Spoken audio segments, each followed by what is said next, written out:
What is good, Raider Nation? Damn, damn, damn. Oh, man, you know what we doing.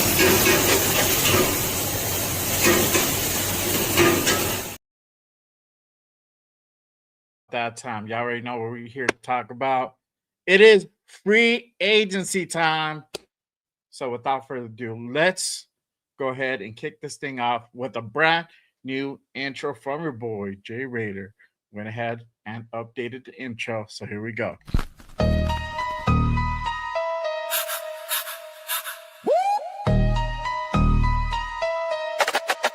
J Ray, the creator with the killer content, hot takes and the dopest, Scales Raider Nation.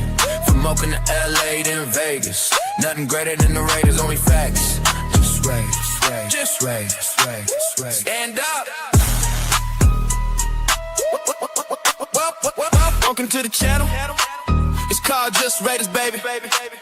If you ain't subscribed, then you gotta try. Just Raiders, baby, nothing but love for the Raiders. Been an OG before 93. Shout out to the nation, they always crazy. So nation, ride with me, taking over my style is amazing. Making hits like the B on the Blitz and Silver E and Black on the attack. They on the map. J Ray, the creator with the killer content, hot takes and the dopest guest, Raider Nation. From Oakland to LA to Vegas, nothing greater than the Raiders, only facts. Just Ray. J Ray. Just Raiders. Putting on shows like Brock on the go. We just like Jay Raider, the innovator, making shows like Good Morning Raiders, the originator. Raiders Unfiltered, raw, never censored. The post game reaction, nothing but action. Just Raiders, baby.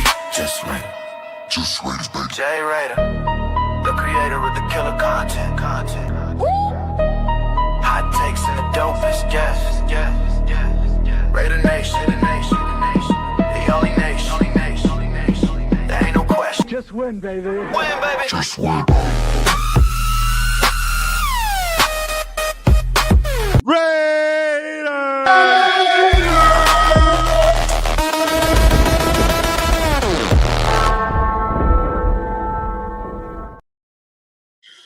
That was the new intro from your boy, Jay Raider, Just Raiders. Appreciate everyone pulling up and rocking with me on this Monday night for Free Agency Monday. If you guys haven't done so already, make sure you guys hit that like, hit that subscribe button on your boy. Appreciate you guys pulling up. If you guys are on X, aka Twitter, make sure you guys go ahead and jump on over to YouTube, hitting that link that's pinned in the chat. Go ahead and come on over, hit that like, hit that subscribe on anything and everything Raiders related. Y'all already know. Hey, if news drops, I go on. Y'all already know what time it is. Appreciate you guys pulling up this Monday night again. All right, we got a lot to talk about. It's a very special show. It's a very special day. God damn, it feels great to be a Raider fan today. We're going to get into it. But I cannot do the show alone. I am going to go ahead and bring on my guys, my guests for today's show. Very special show. First off, let me go ahead and bring in my guy. He is on the Most Notorious podcast with my guy, Cheeto Linus and Raider Jeff on Tuesdays. He has a solo show also as well on Thursdays. So make sure you guys go ahead and tap in with my guy, none other than Raider Will, Silver and Black Radio Podcast. Salute, my guy. How you doing? Salute, my brother. You know what it is. Hey, man, we out here cooking, baby. We got Big Don John in the building, baby. It is no longer Coupon John. The man is out there signing deals, doing deals, and making me feel so good, baby. I even got my Scarface shirt on, got my little pechuga hanging out, my little 2 chains, and let's go Raiders. Well, Bro, I'm telling you, I thought it was back. I thought it was in 305. It was in the 702. It's 305. I was like, what's going on today, dog? Are you on location? Getting hot. It's Do you getting know hot, something baby. we don't? Woo. Hey, baby, look at this, baby. We just filling up the team with Pro Bowlers, so I had to get my Pro Bowl shirt ready, bro. Okay. I'll be like, hey, you know, Johnny Spytek be cooking. Back in the old days when we used to have the actual Pro Bowl, and it was an actual Pro Bowl, and it was in Hawaii, but those were the days. But I'm not done yet. I still got the other half of this trio. The other side of the bread, if y'all put it positive necessary. You already know my guy has his own show. Make sure you guys go ahead and pull up to my guy. None of that Raider Primo's in the building. What is good? What is going on, Nate? Wow. What a day. Man, he did not disappoint. Spytek was cooking. Let that man Spytek cook, you guys. Y'all was hating on him for the Kappa signing. Why we gonna draft Mendoza? Let him cook.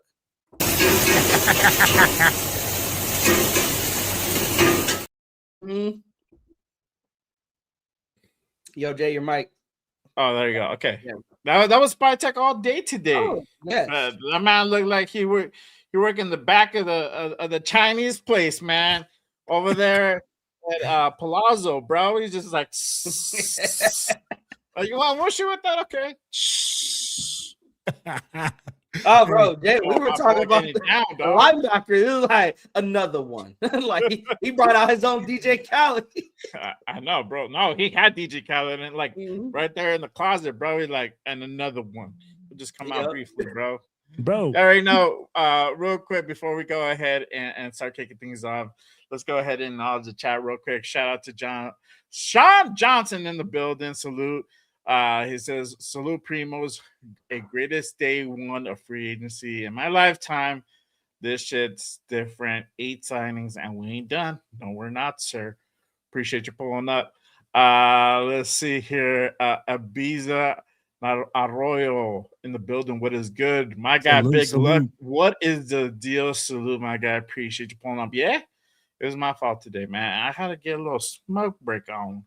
I've been working like a dog all day long.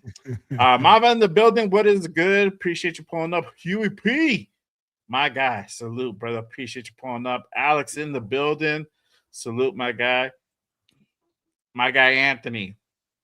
Tyler, fucking Linderbaum. You already know, bro. You already know. We can get into that. Salute. Lord Rochitas in the building. What is the deal, my guy? Appreciate you pulling up. None other than the great and powerful The Raider Rundown is in the building. What is good, my guy? Appreciate you tapping in. Salute. All right, let's see here.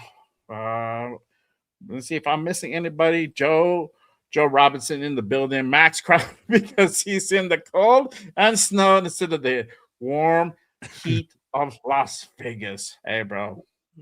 It's all good, man. Hey, I just hope he packed his winter gear. It's okay.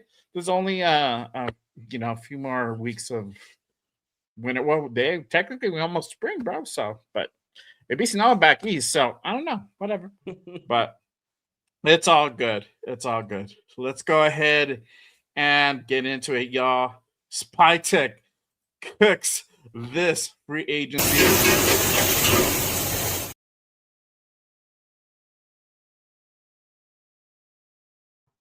Your mic. All right. I don't know why it keeps getting stuck. It keeps getting it stuck for some reason. All right, there we go. But Spytek be cooking, bro. Spytek be cooking today. Raiders aggressive in this free agency, and this is something that we've talked about it before. We talked about it when we did a couple shows a few weeks ago. We talked, we said that Spytek needs to be aggressive in this free agency, and sure enough, the man did not fail us today. We're gonna go through all the acquires that we did today, and we're gonna go ahead and talk about it. You already know. All right, let's go ahead and kick this thing off. We're gonna start with the signing that most of us have been waiting for. They made it official today. Raiders have acquired Tyler Linderbaum, the center that we've been hoping for. go. The center that they've been waiting to hear from we didn't know whether or not we were going to go ahead and get them. We sure did. There you go. Everything. That's not only killing, you. But honestly, when I heard this news come out, I was like, God damn, we fucking did it. We did it. Let's go ahead and go over the particulars. Raiders go out and sign Tyler Linderbaum through a 3-year, $81 million deal that includes $60 million guaranteed, making him the highest paid interior offensive lineman in NFL's history. He is certainly the highest paid for this season as of now.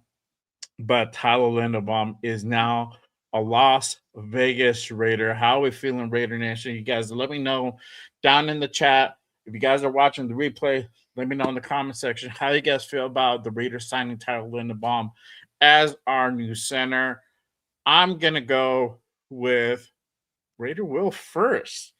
I'm going to get your opinion. How do you feel about this signing? A lot of Raider Nation has been waiting for it for quite a while now. We're for me, I'm like, I'm pretty confident we're going to get him, but I can't say 100% sure, right? But now it's a done deal. It's going to go effective on Wednesday. But barring anything happen from now to then, this is basically a done deal here. So what are your thoughts with us acquiring Tyler Linderbaum? Big time signing, man. I mean, like, let's be honest. Tyler Linderbaum was one of the biggest free agents and one of the top 3 or 4 centers in the league.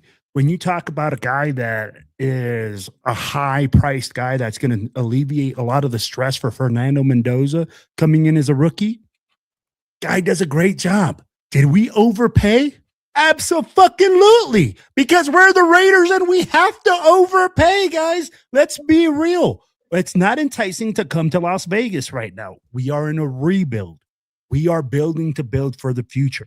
So when people go like, oh, you guys overpaid, it's $9 million over the next center, I'm like, we have to.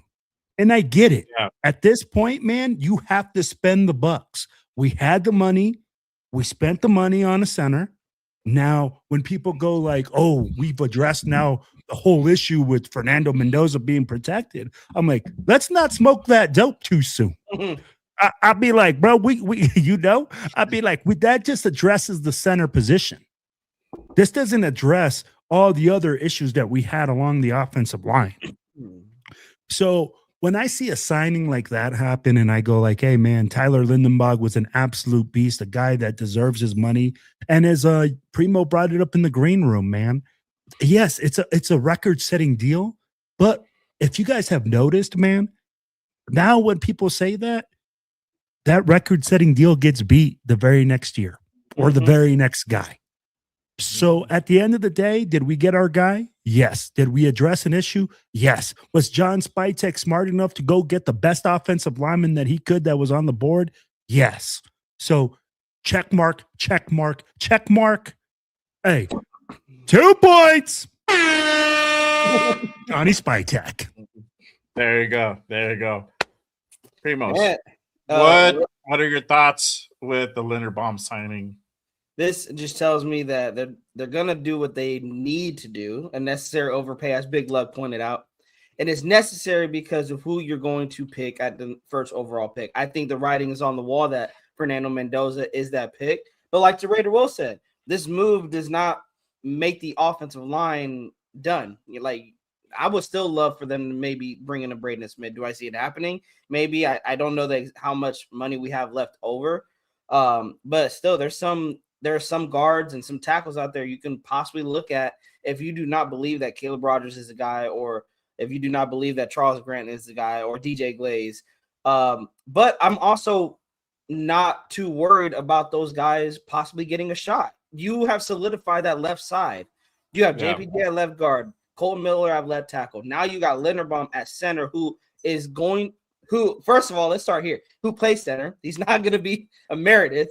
He's going to know next to make what Reese to make, and that is such an important asset for a guy like Linderbaum when you're bringing in a guy like Mendoza, who is going to need that guidance from a center. I believe him and Mendoza are going to have a great relationship. They have to be like this. They have to be on the same page.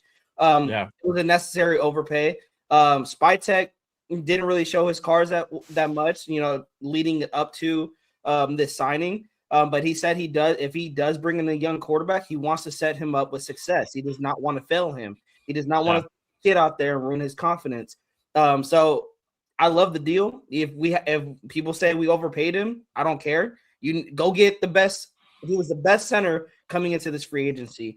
Now, from Alex, he signed Alex Capleton. Now he overpaid Tyler Linderbaum. Bro, it just shows me people in the nation, you can't make everybody happy, and that's okay because Linderbaum is a Raider, which tells me that Mendoza will be a Raider, and they're going to do whatever is necessary to make sure that the right pieces are around Mendoza. Yeah, 100%. 100%. Yes, to my guy Will's point, we did overpay, but this is I don't see it as us spending money. This is honestly, truly an investment. You're investing in your offensive line, and I keep saying time and time again, winning teams invest in their offensive line. That goes without being said. So if you don't invest in your offensive line, guess what the fuck happens? You're gonna have a season like we did last year. Yep. And you're gonna end up with a number 1 overall pick. So, hey, could it have been some stretch? Probably not. But that goes to show you offensive lines do make or break your team. So, I think this is a great investment. I knew it.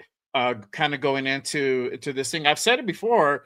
I'm like, you're going to kind of look at this team spend about $30 million or so. I think it comes out just shy of 30. I think it was like 27 per, right? Something like that. Yeah. So, well, with that being said, it's still north of 25. I think his going rate was anywhere between 22 and 23. 25 would have been over as it is. So they went the extra length of 27 just to make sure that we were able to go ahead and pick up the guy that we wanted through this whole offseason. And this goes to say, there's a big difference in between Tyler Linderbaum and JPJ. JPJ is a good center. Let's not get that wrong. But you have a guy who is a Pro Bowl caliber guy who's been doing it for much longer, who's a Remington winner as well. But there's a serious difference as far as him doing it for so long. It's repetitious. It's second nature to him. You need a guy who can, literally be a master at that position or close to it, which is Tyler Linderbaum. That's where you're acquiring the experience, you're acquiring that leadership, and something that kind of GPJ lacks a little bit in the center, but he is an amazing guard. And that's the thing. We drafted this guy as a guard originally. It just happens he got thrown in the mix as center, and he did pretty good at it. He was pretty good at it when his time came. But, again, there's just a big difference. So either way, this boosts up your offensive line, and most likely I wouldn't be surprised if we see JPJ on the left side in between Tyler Linderbaum and Colton Miller. That left side is gonna be sick, bro. You're gonna see literally walls open up, bro.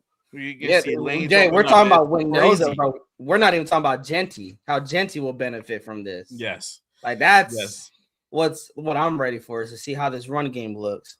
Yes, and the crazy thing is, the other thing is that Linderbaum zone blocking is his specialty. That's what he's known for, So again, it's just gonna go hand in hand to what we're gonna go ahead and apply in this season coming up. Real quick, shout out to a few of my peeps in the building here.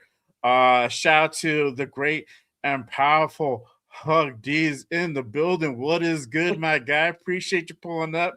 So I feel like Hug always got to show off those biceps, bro. Like he's always got arms in his profile pic. The hero of Raider Nation. Without him, we wouldn't have got rid of that. That's true. Of that thing. Hug, flip everybody off now. If you want someone gone, just send Hug. Oh man. There you go. Alex says A+ Harris. Yes, sir. Yes, sir. Shout out to my guy Leaky in the building, rocking that Spytek chef hat avatar. Georgia boys reunited. Yes, sir. Let's go. Shout out to my guy Raider Ryan, one of my members here at Just Raiders. He says Dean and Walker back together from college. They were both beasts at Georgia. Yes, sir. Yes, sir. Let's see here. Armando in the building. He says, I like it. There you go. Sean Johnson says, this reminds me of Rodney Hudson signing huge for that O-line. Yes, sir. Facts. Like he says, I don't care if he's overpaid or not. This is what we needed for a while. This is giving me Hudson 2016 vibes. Yes, sir. You're not wrong, bro. You're not wrong. And I've been saying that for the last like 3-4 years, or leaving longer. Every year I go, none, but without fail, I go to their Instagram, whatever they post, get a fucking offensive line, get somebody in the offensive line. And finally, it has happened. So I'm super pumped about it. Now, we can go on. We're gonna go ahead and talk about Tyler Linderbaum more in just a bit, but we still got more people to talk about, y'all. We ain't done. We ain't done. We ain't done. Let's go on to the next person. Raiders have gone out and acquired Jalen Naylor from the Vikings, a free agent from there, a wide receiver. He for this is a very interesting signing. He was with Minnesota, and obviously they have Justin Jefferson and Addison over there, and he's kind of been behind the scenes at wide receiver 3. So this is a very interesting pickup. Obviously the talent is there. So now you kind of beef up that wide receiver room with Naylor there. Let me go with you first, Primos. How do you feel about the signing? What do you think about it? And then how do you see it really kind of bolstering this wide receiver room?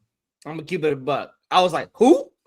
But then I remembered I've seen him some Vikings games. I've seen Naylor come in now when Jefferson and Addison were going through their injuries, and Naylor kind of had to fill in. You've seen some glimpses of what Naylor could be, but because of the talent that is in front of him, he wasn't getting a lot of opportunities. I think this could be a Jacoby Myers type signing, where we bring in a high-end wide receiver 2, possibly. Again, Jalen Naylor has not given the opportunity to start as a wide receiver 2, starting in 17 games. That's why he's coming to the Raiders. He's going to get that opportunity to start on this offense. And it would not be surprising if Clint had his hand in this signing. Who knows what Clint has some plans for Jalen Naylor. Is he going to be a JSN? I'm not expecting him to be, but I am expecting him to have a role in this offense, and for Clint Kubiak to find ways to get Naylor the football. He's a speedster. He's young. I think we could say that about all these signings, that they're young football players.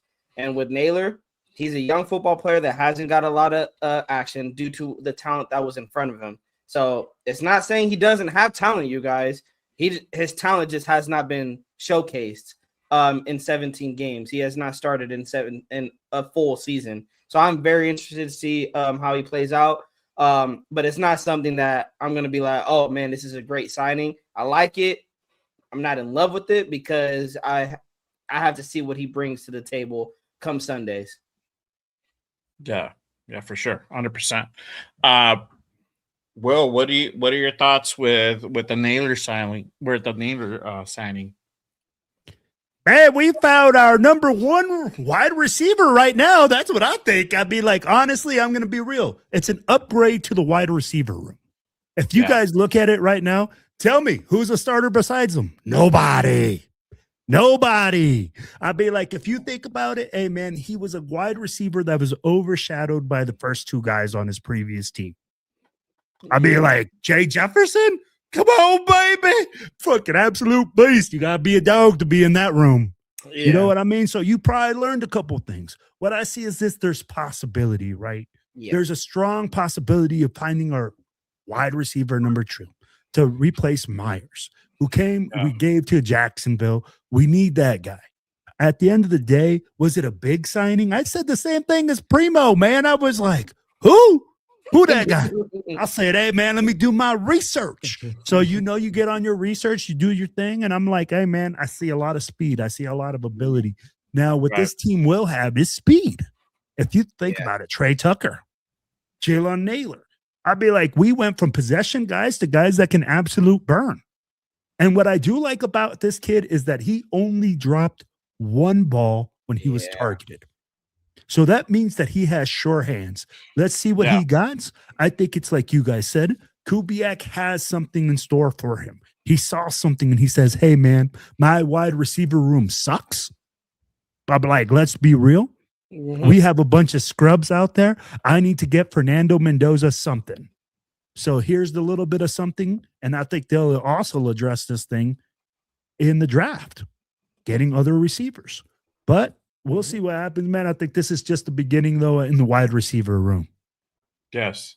Yeah, for sure. I definitely think this is a big boost to this wide receiver room. Right now it really literally consisted of what Jack Best, Trey Tucker, and Dante Thornton. That's it. That's really it. You might have some of the practice squad guys in there. Bachman, I think technically is considered part of that room, but as far as talent wise, not a whole lot there, right?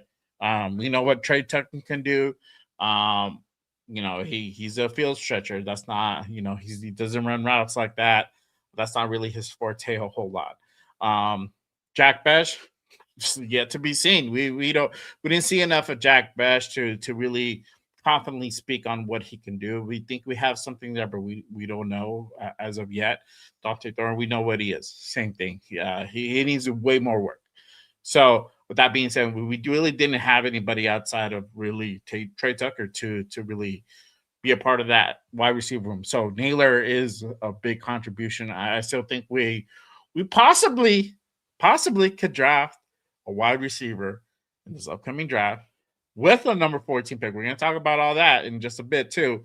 But I think this is a solid signing either way. You can't go wrong. You need another presence there. You need another weapon there. Naylor presents that. I think the guy to go ahead and pair him up with to bring the best out of him is none other than Clint Kubiak. Let's just keep it simple. Let's keep it a beat. That's really what it is. So, I can't wait to see what he brings to the table. But yes, I'm pumped about this one. Real quick, shout out to my guy, Lunatic Raider in the building, Raiders Allegiance. He says it goes beyond filling the center position. It also trickles down to 2-guard spot by Linderbaum, making that spot better with JPJ and possibly Rodgers benefiting from it. 100%, my guy, 100%. And this offseason, this training, when they go to OTAs, mini camp, training camp, when all that starts, we're going to have some battles. We know not it's going to be at the center position so much, but the guard, that right side is going to be interesting. Who's going to go ahead and be the starting guard there? Possibly a tackle battle there between maybe GJ Glaze and Charles Grant. We don't know. We'll see what happens there. So very interesting on what's going to happen with this offensive line. You never know. We might have a few additions that come our way with this draft coming up literally in just over a month, where it's almost here right around the corner too. It's crazy. Yeah. I was talking about it a couple of weeks ago. Free agency is right around the corner. You guys don't sleep on it. We got a lot of stuff that's coming up, and boom, it's already here, bro. It's already here. It's crazy. Yep. Crazy work. So I'm excited to see what happens this draft coming up, but we still have more free agency to go. This is just basically the first day of tampering. Literally, free agency kicks off on Wednesday 4 p.m. Eastern. So that's 1 p.m. Pacific for everybody out in the West Coast. For me and my guy Will, that is 2 p.m. at my time. So but yeah, so we might this I don't think this is gonna be the end of it. I think you never know. We might have some more splashes that could possibly come along down the pipeline. Tonight, even I don't know. I haven't seen anything. I'm looking now. I haven't really seen anything for anybody that has posted anything in regards to us acquiring anybody new out there.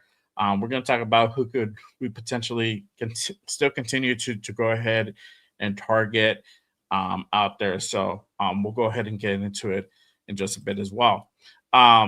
Let's go ahead and move on to the next signing. All right. So Raiders go ahead and sign Ed. Damn, I had his name. I said his name like 20 times. Kwity Paye. Kwity Paye. Kwity Paye. Yeah, Kwity Paye from the Colts.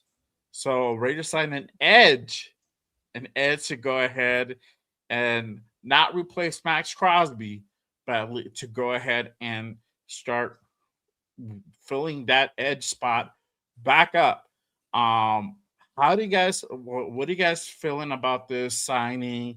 What do you guys think about Kwity Paye coming on to the Raiders? We know that the Colts have a really good defense, and so I think this is a really, really good, solid signing by the Raiders, going out and getting another edge out there as well.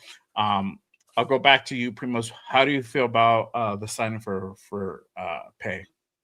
I believe this is just getting another body in that room. I mean, look what we let go, earlier in the week.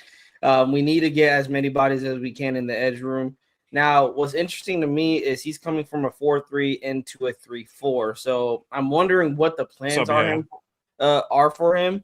If he's going to stay at that edge spot and really just be a run stopper at the edge spot. He did have a season of 8 sacks and back-to-back years in 2023 and 2024, but then he had a decline of 4 sacks this past season. Hoping he's not trending to a decline. But I'm looking, when we're bringing edges here, I'm hoping we can get somewhere both out of Paye. If we can get a pass rush and a run stopper. Again, I know people are like, well, we had that with Max Crosby. Well, I'm not expecting him to be a Max Crosby. I just need him to be serviceable and getting after the quarterback and not allowing any gaps in the run game. I like it. Again, we need an edge. You're not going to just rely on young guys in the draft in your edge room. He's a veteran. But like I said, going from a 4-3 to a 3-4, I'm really interested on see how he performs with Rob Leonard. And this is a test for Rob Leonard. Can he get the best out of Paye? He's going defensive line it should be his specialty, right? He's a former defensive line coach. He's a defensive coordinator now. I love this because I want questions to be answered, and that's one of the questions about Rob Leonard for me. What is this defense going to look like? Can he get the best out of this defense? And this is one of the names that I'm definitely going to keep an eye on to see how does he perform under Rob Leonard. Yeah, for sure. Well, what are your thoughts with Raiders bringing on Paye? Bro, you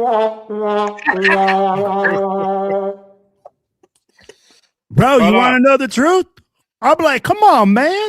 Hey, we're looking at a former first-round pick, right? But the guy hasn't produced. We are looking at a guy, we paid him $15 million or $16 million on pure potential.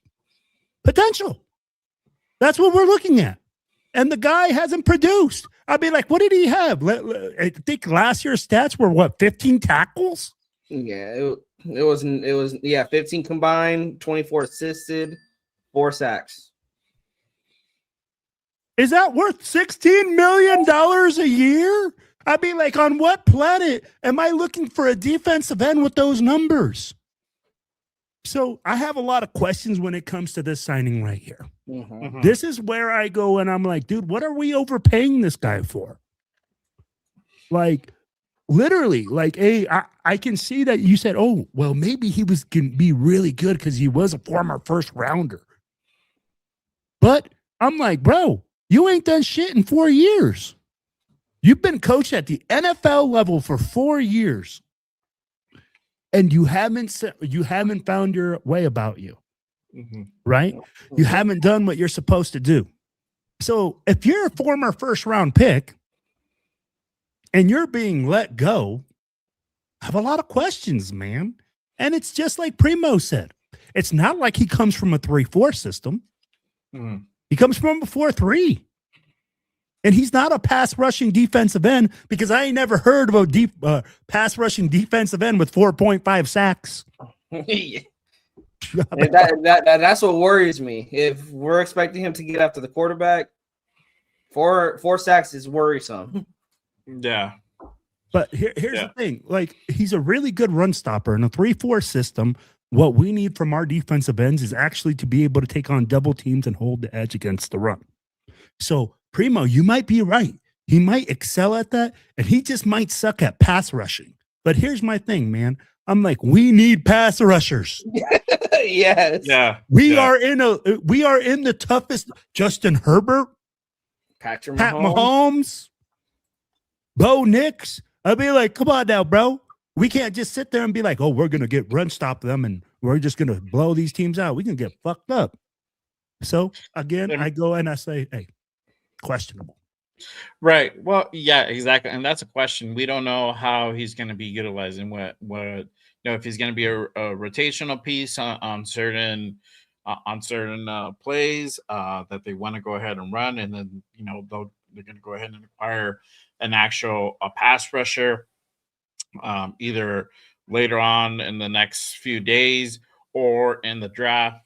That could potentially still happen. There's some good edge rushers that are coming on in this class as well. So it's not super deep, but you could definitely go ahead and pick up some quality and probably the first 4 rounds, right? So that is a question, but we still do need an edge rusher either way. Like that's without saying. And this is my thing, because if Spytek didn't do this move, we're gonna be a little thin in that room, right? Especially now that we don't have Max there. We knew with Max, he's gonna be there consistently almost every snap, 98% of the snaps, 99% of the snaps, he's gonna be on there, right? Now we don't have that anymore. So now Bobby Leonard's got to think about that position a little bit differently now, right? I know that maybe with Max, he didn't fit that 3-4 system all too well, but you still got Max Crosby's consistency on there. So that's the thing that you also want to kind of go ahead and not only kind of try to mirror that. Not, you can't replace that. And that's the thing. It's hard to replace a guy like Max Crosby. You probably could, but it would probably take you a while, and you would have to go through a lot of dudes until you find your guy that can be as effective or near as effective as him. But you're trying to go ahead and get some talent or get some quality guys in that room for sure. So obviously there's still more free agency to be had, and obviously again the draft is literally right around the corner. Let me go ahead and take some comments. Again, appreciate you guys pulling up and rocking with us on this Monday night. If you guys haven't done so, make sure you guys hit the like, hit the subscribe on all the channels you see here. My guy over there too, right? Raider Primo's in the building to my left. Raider Will. Appreciate you guys pulling up Silver and Black Radio Podcast for him. Obviously for me, Just Raiders, baby. Make sure you guys go ahead and hit that like, hit the subscribe. It really does go ahead and help support the shows for sure. All right, let me go ahead and take a few comments, and we're going to go on to the next one in just a second as well. Again, let's see here. I went too far back. All right, here we go. All right. He said, shout out to Raider Scorpio. He says, what's next for the Raiders? What do you guys think will be next? The next move for the Raiders? Honestly, bro, we still need some help on the defense. We are getting there, but we can use either another edge, obviously defensive line, nose tackle. We're in that market. We could potentially go out and upgrade certain positions in this offensive line. Probably more notably that right tackle position. Will they or will they not go ahead and do that. That is yet to be seen. But for sure, we needed some much needed help in that linebacker room, and we went ahead and just addressed that for sure. So we'll see what happens. I don't think they're done yet. We're gonna see some more signings for sure in the next either maybe late tonight, if not, possibly in the next couple of days. Shout out to my guy Hugs. He says, Spytek told Mark, hold my beer, give me a chick to put my sandwich on her back. I'm fitting to go scorch earth. Shout out to my guy Hugs in the building. What is good? Thank you, my guy. Let's see here. Hey, appreciate you, Michael. Thank you for the subscribe, brother. Salute. He says, if you're a Raider hater, there you go. Ray, hold on, dog. Let me do this thing right. Raiders.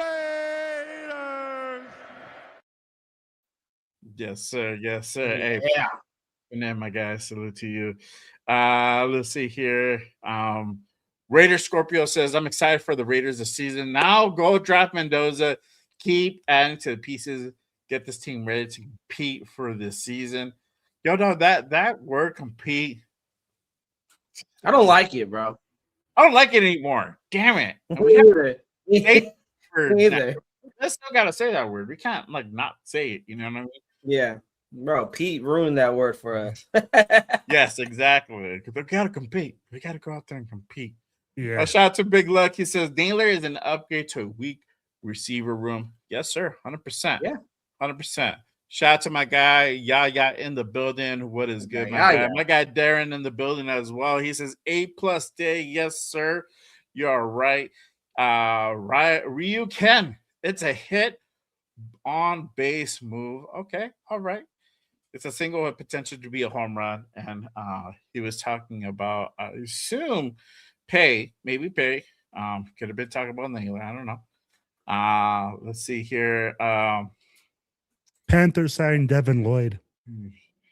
Devin Lloyd. Oh, okay. And I thought, with these two guys that we just signed, I doubt we get Lloyd. And now we know that now Devin Lloyd is going to go to the Panthers. So, hey, it is what it is. It's all good. Let's see here. Bloody says he sounds like he's the best edge we have today. So far at this point, we do. Frank White says, dog, Pay is a baller. Watch his tape. Okay, honestly, I do have to watch his tape. I can't really make a fair assessment yet on him as a football player. So yeah, I got to go ahead and watch some tape, and now I can kind of make a more educated assessment on him. But hey, I'm excited for the signing. So we'll see what happens for sure. Let's see here. Darren says he has potential, and a new team maybe is what he needs. Okay, there you go for sure. Rick says Spytek put his chef's hat on today and cooked. There you go. That's what I'm talking. Hold on, dog. I got to do it.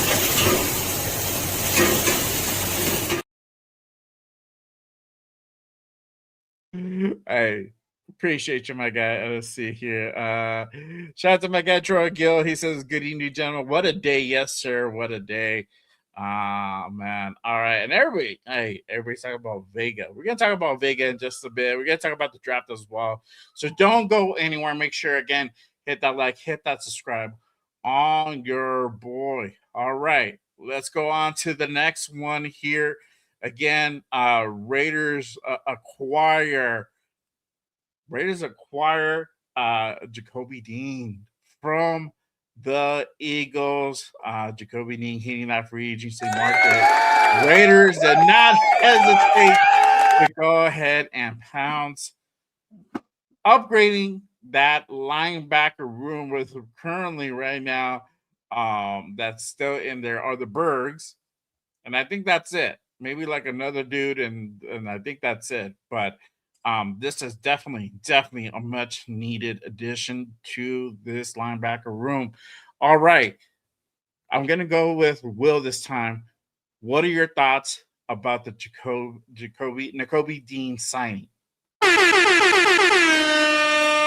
Jacoby Dean is in the building, baby. If this man can maintain his health, right?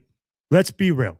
If he can maintain his health for the Raiders, we got an absolute monster in the middle, baby. I mean, the guy is an absolute wrecking ball.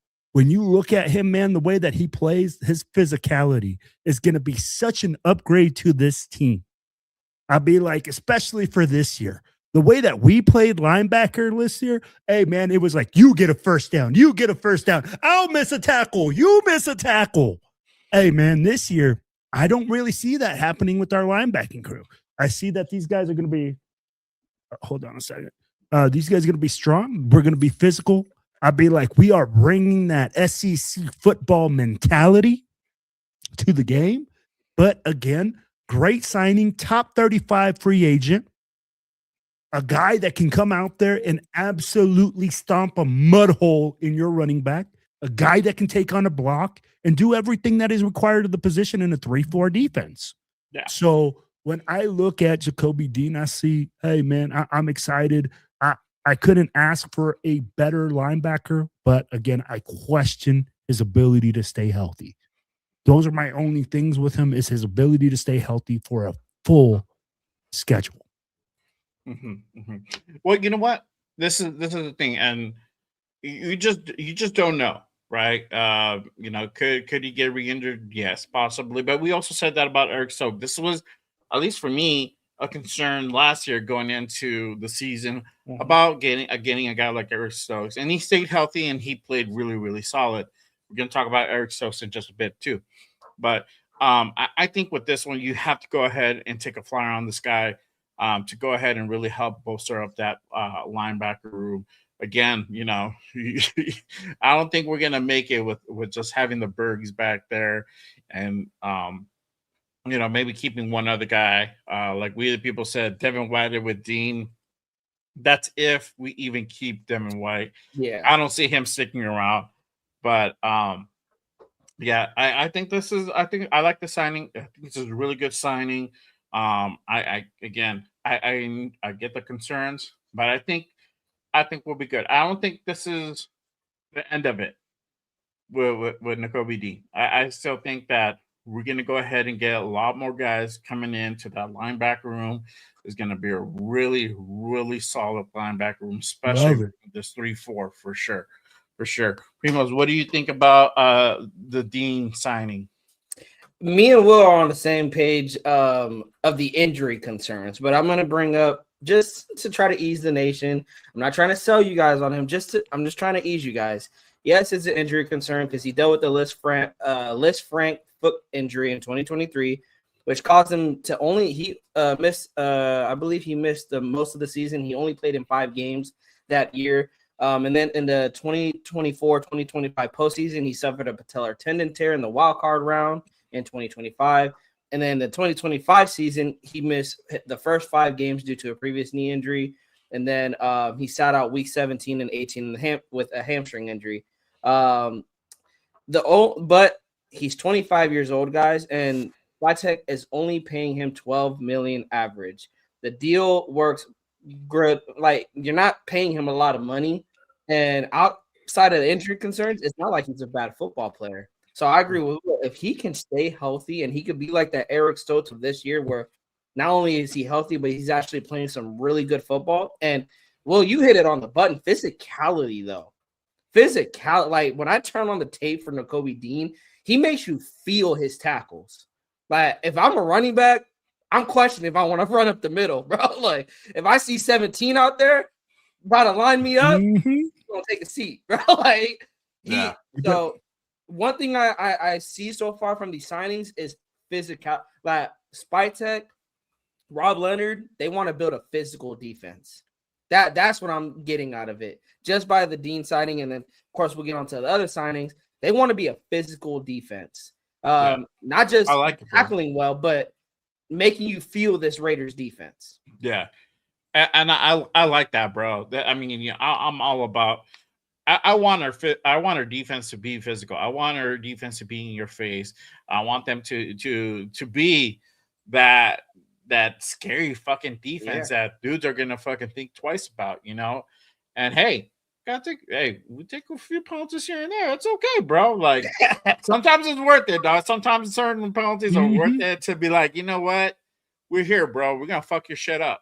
Like you gotta think twice. Yeah. And we learned that. And I think we all grew up. If we all grew up playing sports, mental. Whether it's baseball, basketball, football. What's up, if you could win in the mental game, you already won the game.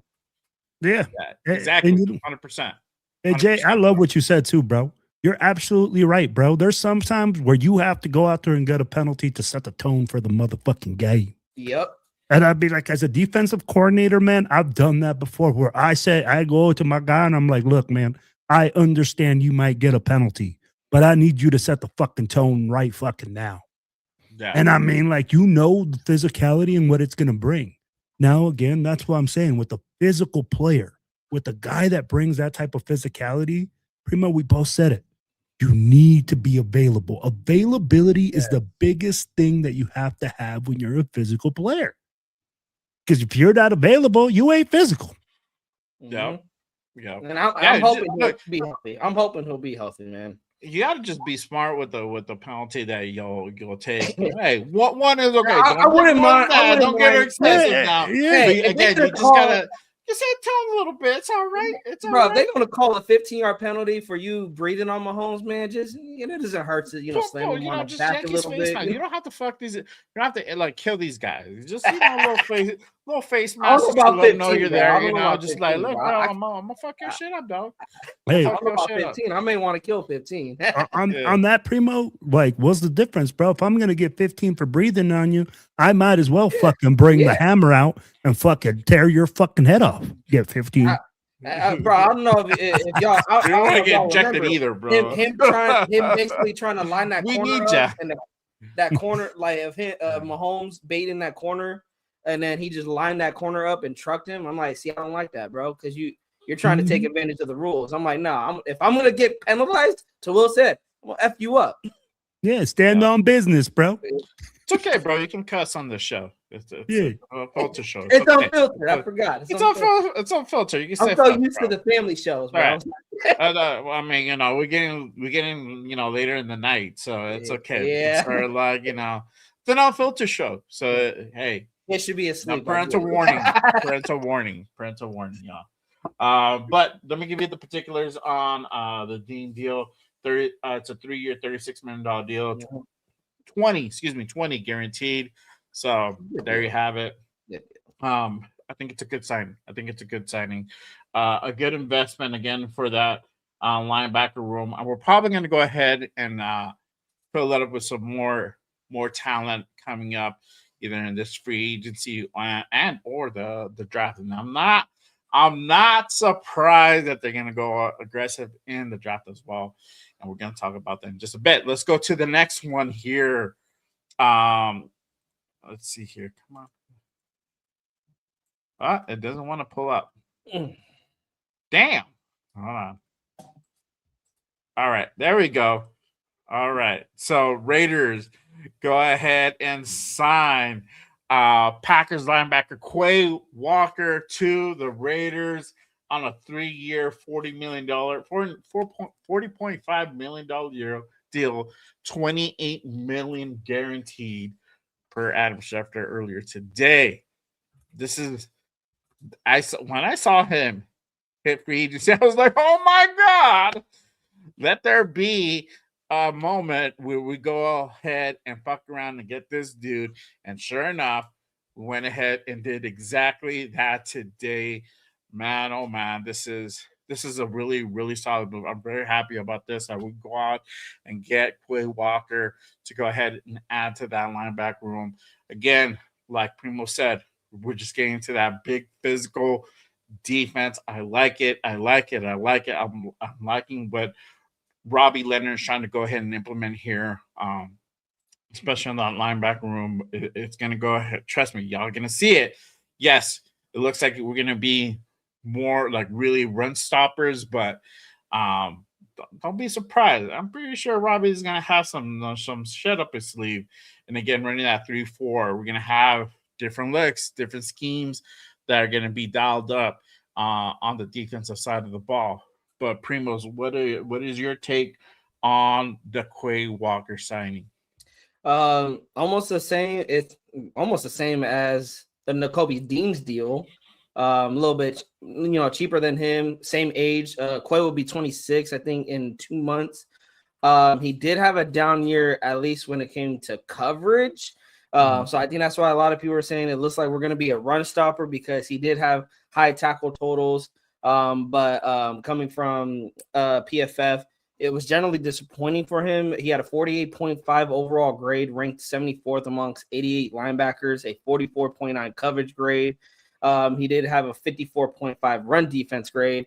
But again, he's teaming up with this guy, Nakobe Dean, from their days in Georgia. He is physical. Turning the tape on, another guy that's physical. Like another guy that when it comes to stopping the run, he's going to make you feel him. And what I love from Dean and Walker, when you do turn on that film, they attack the football. Now, I know he had a disappointing year. Hold on, Primo. I'm gonna stop you there real quick. Hold on. Yay. It's not super exciting news, but I still got to go ahead and put it up there.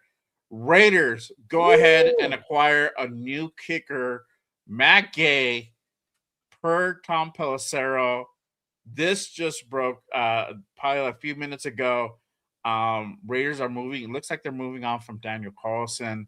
They go out and sign veteran kicker Matt Gay. He was with the Commanders last year. So crazy move. Not really the whole like breaking news that I was kind of hoping for. We signed a new kicker, but hey, we to be honest with you guys, we kind of suspect that this could probably happen. There were questions in regards to Daniel Carlson's consistency in making field goals, especially last season, where some games could have been won if certain field goals were made. How are you guys feeling about this? Literally just dropped. I'll start with you, Will. Or go ahead, wants to go first? Sorry. Well, go ahead, Primo. Primo, go ahead, baby. Go ahead, Primo. His missed field goals came at bad times. It's not even just the fact that he missed field goals; they were coming at the most possibly the worst time ever. And this doesn't even just date to last season. This has been a trend for Carlson's career that when he's on, he's on. He can make them, but when he is off, you don't know whether it's a PAT or a 50-yarder. Is he going to make it or is he going to miss it? And he could bang in a 58-yarder and then a 27-yarder, he'll miss it. I think Spytek seen that the writing's on the wall, and special teams is important. Every point's going to matter. Your kicker matters. Is Matt Gay an upgrade? I mean, I don't know. I don't know if he's an upgrade, but I don't know if he's good or not. I'm gonna have to do some research on that to see how his field goal percentage was in the past few years. But yeah, I'm not surprised that they're gonna move on from Carlson. We're thinking about potentially building a playoff team here. It shows me that Spytek knows that special teams is an important third. It often gets overlooked because people think about offense and defense. But special teams matters. And I do believe last year showed Spytek how much we needed a kicker because, again, Carlson was just too inconsistent. And I believe Spytek, he's like, I'm not going to take a chance on that. I'm going to see what Matt Gay has. Matt Gay was with the Rams when they won a Super Bowl. If he's consistent and he makes more than he misses, and, again, not coming at bad times, because, like, Carlson's misses, like, it will suck the energy. Like just when you think the Raiders got the momentum, Carlson will just rip that out with the missed PAT. And like you said, there was games that we possibly could have won had he not missed a field goal or missed a PAT. You don't want your kicker hurting you. If it's not your offense and defense hurting you, the last thing you want is your kicker hurting you. So I'm not surprised by this move. Right, for sure. Well, what are your thoughts about us moving on from Carlson picking up Matt Gay? Hit me up with the sad song, bro. Hit me up with the sad song. I'm ready. Let me need see if I sad song. have a sad. But you know what?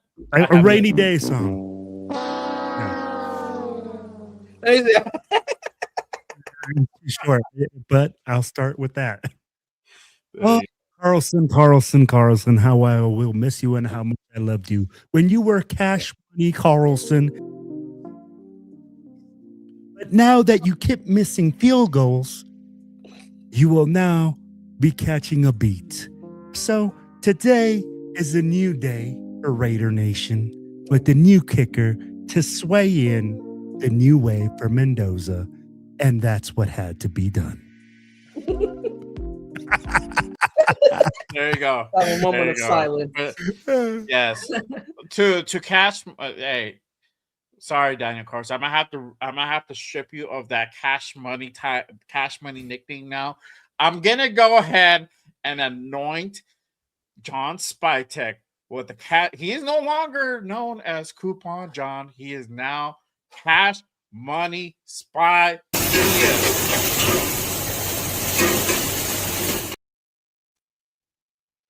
There you go. Cash Money Spy. Cash Money Spy. Big Don John. Cash Money Spy. We got it all, baby. Everything. There you go. But again, hey, it is what it is. And like I said, there were some games that we could have won. Literally. If Daniel Carlson would have had made some field goals, even the year prior to, there were some games that were kind of on the line, could have been decided by a field goal. So, I like Daniel Carlson, but hey, it is what it is. We got to move on. So, here we are now. But going back to Quay Walker, again, I think I'm sorry I had to interrupt you, Primo. Oh, it's okay. It's all good. Yeah. Go back to your thoughts on us picking up Quay Walker. I was just saying that, he's 25 years old, just like Nakobe Dean, pairing up with his guy, their days back from their Georgia days. From when just a little film that I've watched, there wasn't a lot of coverage, that they put in there just for the highlights, at least that I've seen, just to get an idea of what type of linebacker we're getting. So what I'm assuming based off his film work is that we're getting a guy that can stop the run. He can move downfield. Coverage wise, he had a down year. So I'm wondering how is he going to fit in that aspect? Because that's one thing about our linebacker room that we know they struggle at covering anything that moves on the football field. They can't cover. So I don't want to get another linebacker here in Quay Walker that cannot cover downfield, but he's he can stop the run. I need you to do both, especially now that we're running 3-4. We are depending on that linebacker room to hold that defense together and play both sides of the football, stopping the run or both sides of the defense, stopping the run while also being able to cover downfield. And again, we got to see what division we are in. We're in a division with Mahomes. We're in a division with Herbert, with Knicks. Outside of Knicks, I mean, even though Denver, they're very inconsistent on how they call their games, but there's times they have Knicks sling the football out there. And Herbert and Mahomes, we know what they love to sling the football. And where do they love to attack? In the middle of the football field. And that's been really I know PG is not here, but the unit that's getting hurt out there is the linebacker room. So hopefully Quay Walker, he doesn't bring his last season into this season, and again, different regime. So it's gonna be interesting to see how Rob Leonard utilizes not just Quay Walker but Nakobe Dean together. They are both very, very good linebackers. But when it comes to coverage, that's where we're gonna have some question marks, and it's all. I have to put it out there on tape. I'm not gonna say they're gonna be good. I'm not gonna say they're gonna be bad. All I can say is they got to put it out there on tape. Yeah, 100%. I'm gonna go ahead and bring up this one. This didn't happen today. This happened over the weekend. I did mention him on Friday when we went ahead and moved on from Max Crosby. I talked about a little bit about the free agents that were out there. I did mention Tyron Johnson's name out there as bringing the corner, and we went ahead and traded for him. Raiders go out and trade for Bills corner Tyron Johnson from the Bills. Literally pick swap. We send our 6th round pick. They give us our 7th and Johnson. And I haven't had a chance to look at a whole lot of film, but I do know that this is. I'm not mad at this pickup. This is a pretty solid pickup. Hang on one second. I got some stuff for you guys. Let's see here. Okay, here we are. I'm gonna go ahead and pull this up in just a second. We'll do a little bit of a film review. This was sent by one of the guys in my group chat from the Red Connection. I think Nate sent me this one. We'll talk about it in just a second. But I think this is a solid pickup by the Raiders. We do need some help, especially in that nickel position. I was screaming from the top of my lungs last year, and it went on Pete's deaf ears. He felt that we can go ahead and manage with what's his name? Darnay Holmes. Darnay Holmes. Yeah. Darnay Holmes. Go. Trust in our Darnay. Not trust. But we went ahead and actually got an actual nickel this time, a guy who can actually play that position. So I'm gonna go ahead and pull this up. Shout out to Matty Dubs. He did a little bit of a film breakdown on Johnson, and I'm going to go ahead and play it for you guys so you guys can go ahead and just kind of take a look. Make sure you guys go ahead and head on over, give him a follow as well. But this is kind of his take on Johnson's play. Johnson, but who is he and what is he at?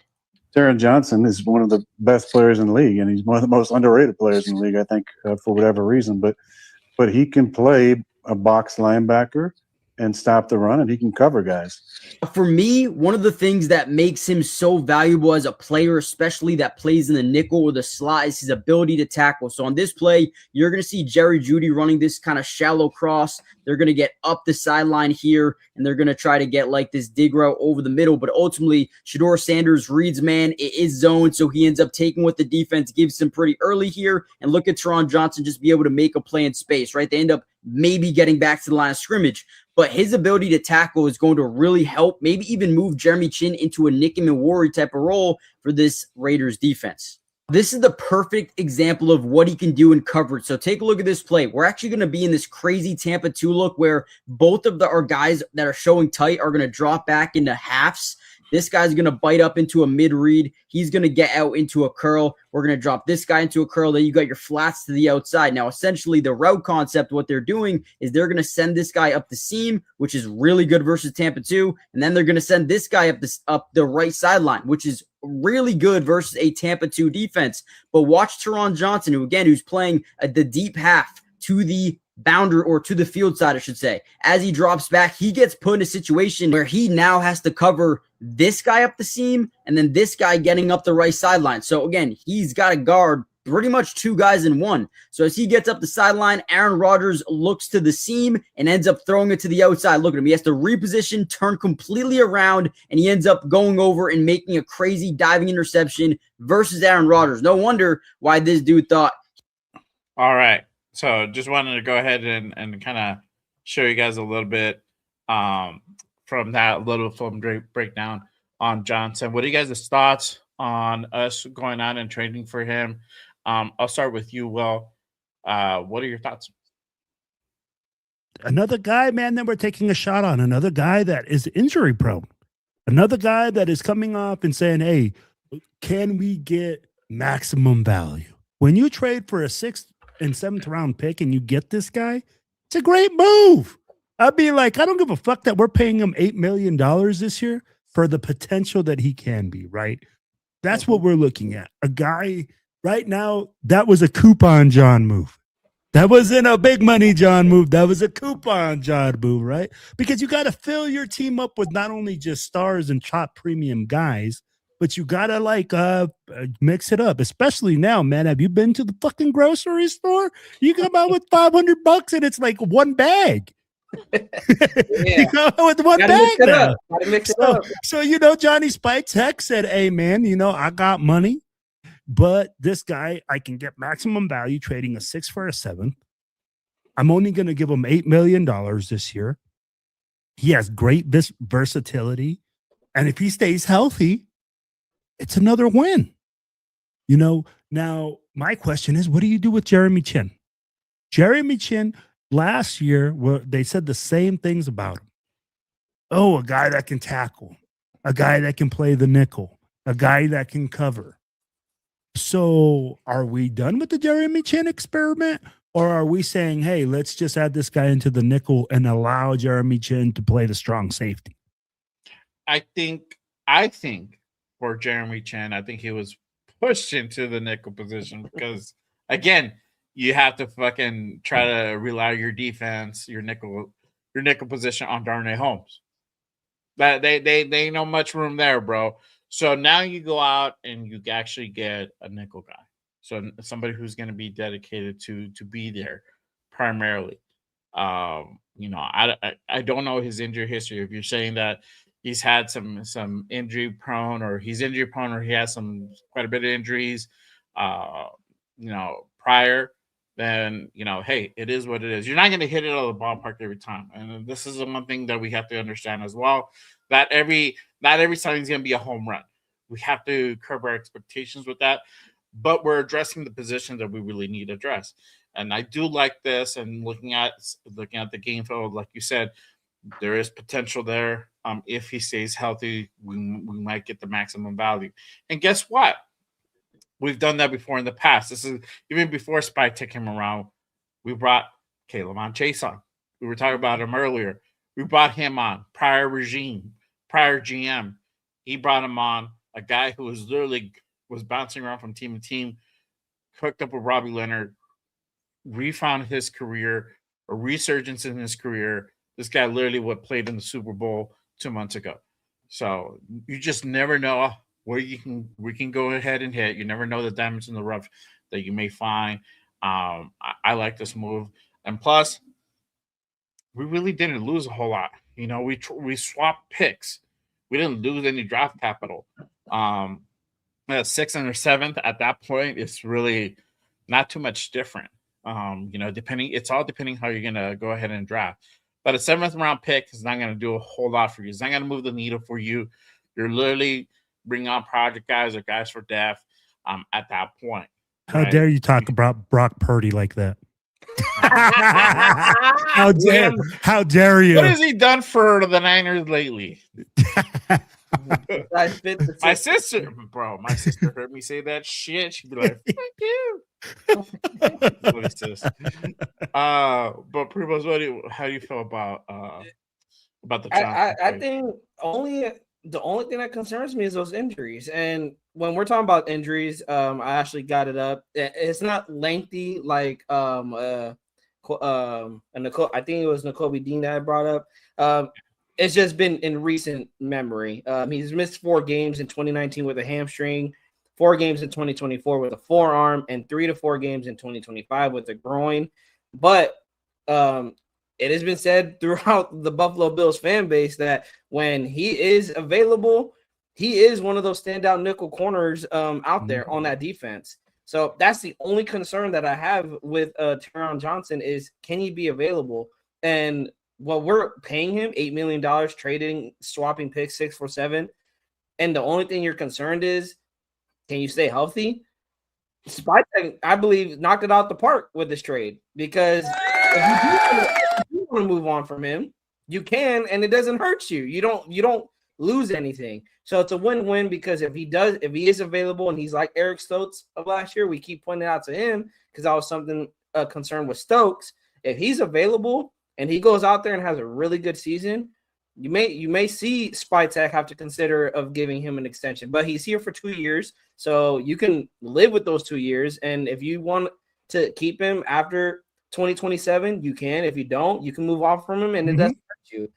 He is going to be 30 this year in July, so that I don't think they would re-sign him if they want to. I think they can probably try to get some other younger talent there, but he's serviceable for the next 2 years.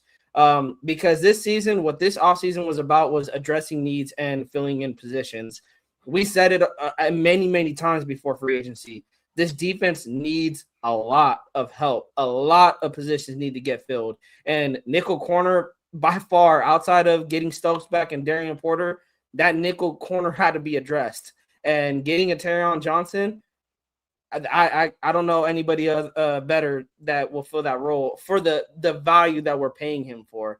And so I think this is a home run for Spytek and company. I like the move. It's a win-win situation for the Raiders. Yeah, I think so too. Obviously, we'll find out. In a few months when the season starts, for sure. But like I said, I feel that we went ahead and addressed the position that we were lacking on, and we were lacking on bringing on a corner. And I'm glad that we actually went ahead and did that. We're going to go ahead and continue on. We have more stuff to go ahead and talk about. Do not go anywhere. Again, appreciate you guys pulling up. We have almost 100 in the building. Again, if you guys haven't done so already, make sure you guys hit that like, hit that subscribe on all the channels you see here. Again, to my left, Southern Black Radio Podcast, my guy Raider Will. To my right, Raider Primos. Hit that like, hit that subscribe, all my fellas over here. Appreciate you guys tapping in on this free agency Monday special edition of Raiders Unfiltered. All right. Let me go ahead and continue on here. We're going to go on to, we had some re-signings. So we had some re-signings, and I'm going to go ahead and pull this one up. And I think this one, I think a lot of people were really looking forward to this. Not all, you have some naysayers, right? But Raiders went ahead and extended Eric Stokes to a $30 million deal per Ian Rappaport. Earlier today, the Raiders went ahead and signed him to a $30 million deal. $20 million of that is guaranteed. So he is going to continue on being a Raider. He'll be back in the silver and black. Again, how do you guys feeling about us bringing back Eric Stokes? Your thoughts? Primos, I'll let you go first. He had 46 solo tackles, only 28 receptions allowed. You didn't hear much out of Eric Stokes this season, and that's a good thing. If you're a corner, you don't want your name to be, unless you're getting interceptions and forced fumbles, you don't really want your name thrown out there for the wrong reasons. Now, again, he was playing on a bad defense, so there's that. There's times he was giving up yards, but outside of that, he was probably one of the bright spots in that corner room in the defense. And again, we talk about stability and continuity. It's not you're not going to fill positions by just going into the draft or free agents. We talked about it. You got to bring some of these guys back. And this is a guy in Eric Stokes that has shown that he not only wanted to come back, but he is already in the gym, getting ready for the offseason, getting ready for the regular season. He's putting in that work to get better. And again, the concern with him was, can he be available? Well, he only missed, I believe, was it one game last season? I think so, yeah. If he can continue that trend, I'm excited to see what Eric Stokes can bring to the table and pair him up with Darian Porter. I think you would have a nice cornerback room there. But again, we talk about availability. I think that is the theme of this offseason is we're getting a lot of guys that, can you guys be available to us come week one, come the entire regular season? 100% agree. Well, what are your thoughts about us bringing back Eric Stokes? Yeah. Wow, you've been like really Cool. like melancholy today, bro. I mean, like, it's cool. I mean, like, yo, calm down, Leo. No. Hey, let's be real. Hey, are you just on the Walker thing? I'll tell you like this, man. On the Walker thing, because I didn't get a chance though. I'll be like this. Johnny Spytek was doing this. Hey, DJ, hit me with that beat. Hey, he hit that shit up, bro. Brought that other linebacker, right? But with Stokes, what I'm seeing is a guy that came in, he did his job, he was efficient, but it doesn't really like wow me. It doesn't really bring me to say, oh man, that guy's a number one corner. He's going to shut down everyone. Bro, it's an efficient guy that came in here. He did his job. He did what Johnny Spytek wanted him to do, and now he's receiving his dues. Mhm. But on any other defense, is he a number one corner? Mm-mm. Like you think about it. He's not. Are you? What do you think he could be expecting Darian Porter to possibly take the next step? But that's a lot to ask too. So Yeah, and that's where I go and I say, all right, we got a corner, yeah. which in my opinion, We got a solid corner. I don't Yeah. think my corners should be super. I mean, that'd be great. no, but I'll be But like, right I'm- now, at this point, I'll take some dude who's solid, who I know can go ahead. And he's a number two in my opinion, bro. He's a can number get the two job, corner. but he can get the job done, and I'm good with that. Do I think they're done? I don't think they're done. But and bringing back a familiar face, I am comfortable with. Yeah, I'm okay. I'm okay with that. But like I said, I'm just not wowed by it, Jay. It's like this, man. You Oh know, my hey, God. hey, bro. I'm just saying. I forgot. Hey, I'm talking to Scarface, No. the man himself. Will yo, hey, He needs to be whatever. I need to be wowed, homie. I need to be wooed. Oh, I mean, like, okay. hey, when you bring the Kobe Dean, I mean, like, you was wooing me.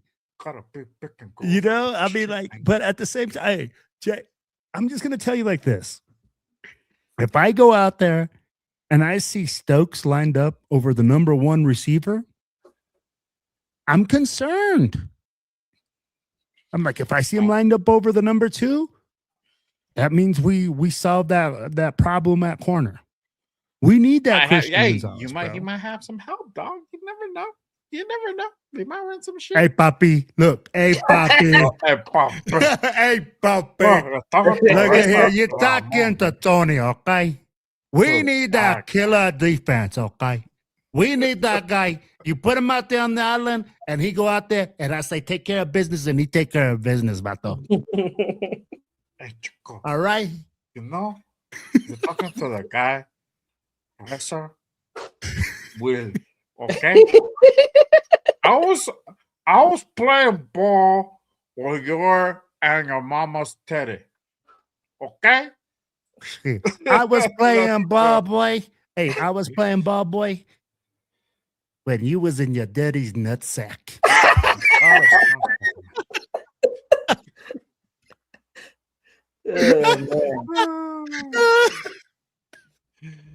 Oh man! Eric Look. Oh man! Well, also it is. I'm cool with it. I'm 100% cool with it. I'm glad they brought him back. I definitely want to go ahead and can't wait to see him what he does in year two, for sure. So, but Eric Stokes coming back for sure. I think it's a win. I think it's a win. Now, I want to. Hey, look, I know you got to run, Primo. So I'm all. No, you're good. I want to move to this one, dog. All right. And because we were talking about it in our group chat, we talked about it a little bit backstage before we went on, and I want to go ahead and bring it up to everybody because I also want to get everybody's opinion on it. Everybody in the chat again. You guys, let us know what you guys think about all these signings, about the Eric Stokes being re-signed back to the Raiders. Let us know in the chat if you guys are hitting us up back on the replay. Let us know in the comment section of our channels. What do you guys think about all these signs, the re-sign of Eric Stokes? But I'm going to go ahead and put this one up as well. Raiders re-sign edge Malcolm Kuntz again to another 1 year deal, $11 million. Again, Malcolm Kuntz, still a Raider. I said this, hey, this could happen. We can potentially bring back Malcolm Kuntz, and if it does, with Max Crosby gone, I am not mad about it. Am I ecstatic about it? No, I'm not. And this is a thing that I want to go ahead and open this conversation on. The price tag. And I had some conversations or debates about it, whatever you want to call it. The price tag. For me, I feel that this is a little bit of an overpay. I feel that his production value is not worth $11 million. I feel to me it's under $10 million mark. I said this on, I don't know if I said this on Friday, but I said this last week or prior shows. if we bring back Malcolm Kuntz, it has to be under a $10 million contract. Somewhere, anywhere in between there. For me, it's cool. I'm good with that. They went over 11, whatever, a million, okay. But nonetheless, it just represents the type of play that he's done. But I get it. We again, Max Crosby does leave a void. So now it's us trying to go ahead and really shore up that edge room.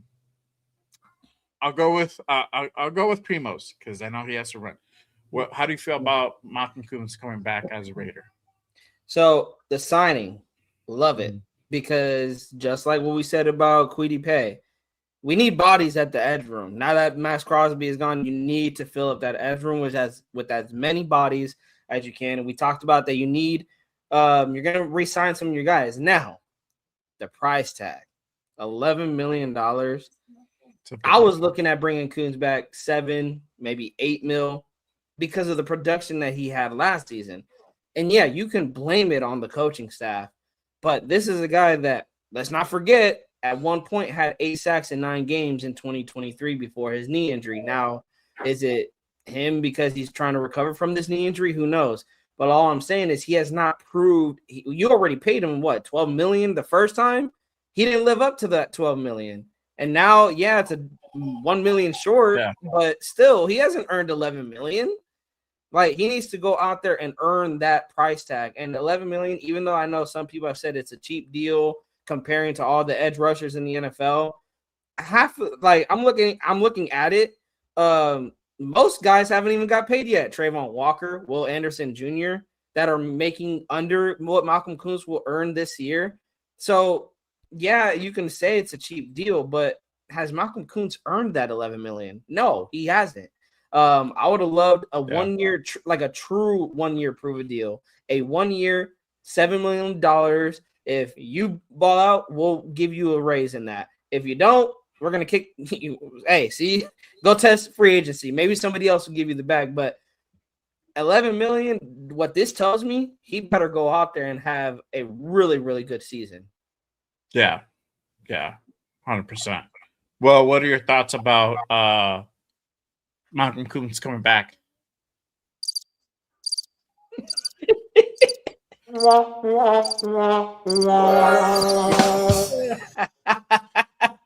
That's what I fucking think about re-signing Malcolm Kuntz for $11 million. I'm going to tell you right now, bro, that is straight cheeks.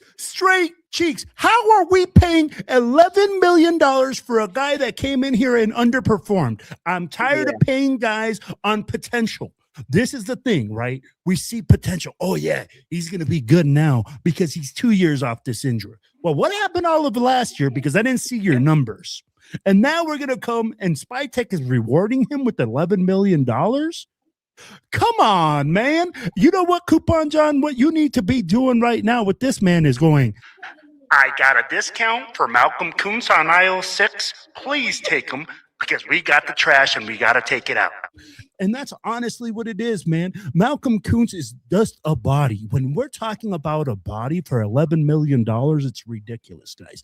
The guys that we could have found, Arden Key got paid $10 million a year to go to fucking the Titans. And he had more production than Malcolm Kuntz. So at the end of the day, when I go and I say, man, Malcolm Kuntz gets re-signed, it's not that I don't like the talent. Could be talented, could pop off. But for $11 million after already taking him on this was supposed to be his prove-it year. Yeah. They didn't prove it, so I thought he was going to be out. Yeah. So what are you going to do? Oh, hey, man, let me give you another chance. Oh, you didn't do it last year, so you're going to do it this year. Come on, man.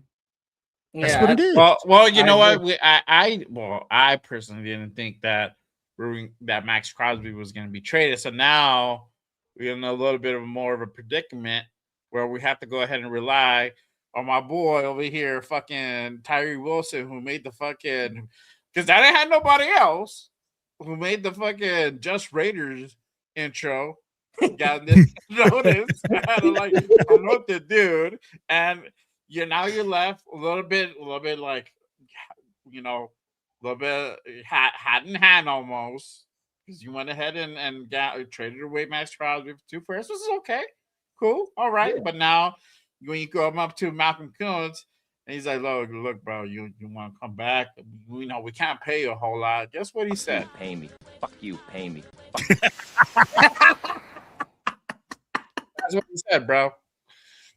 The thing is with Malcolm though is that like Will say, you're paying him $11 million coming off of 30 total tackles, 14 solo, 16 assisted, 4.5 sacks, 1 fumble recovery. Great. That's it. Primo, how much did you just say for what? How much is it for $11 million? The production that he had last season, we rewarded him $11 million for having 30 total tackles, 14 solo tackles, which ranks 150 plus out of the defensive ends, 16 assisted tackles, 4.5 sacks, which is tied for 79th in the league amongst defensive ends, and 1 forced fumble, which is tied for 67th among defensive ends.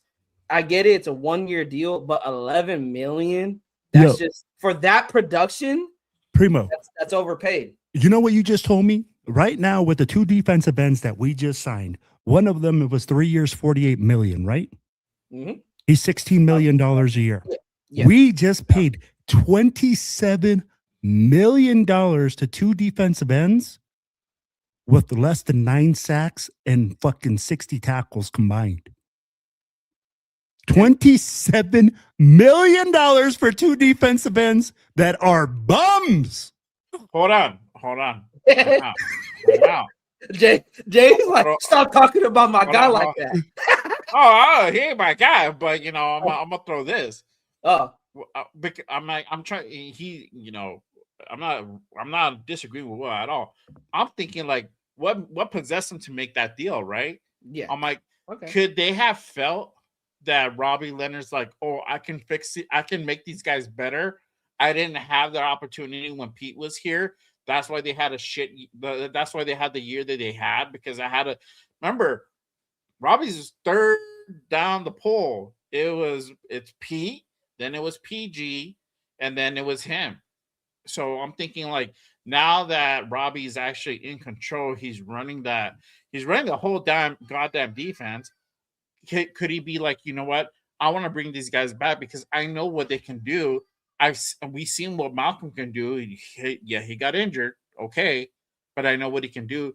I know what Eric Stokes can do. We bring in an actual guy who can work with the corners and make these guys better. They know how to run shit. We're gonna run something. They know how to work, or we're gonna run little things that kind of be similar, so they kind of know their way around certain things, right? Could that? Do you guys think that could have been part of the decision-making process? We're bringing back like Kuntz and Stokes. I think for me, bringing them back wasn't even the issue. But actually, no, I agree.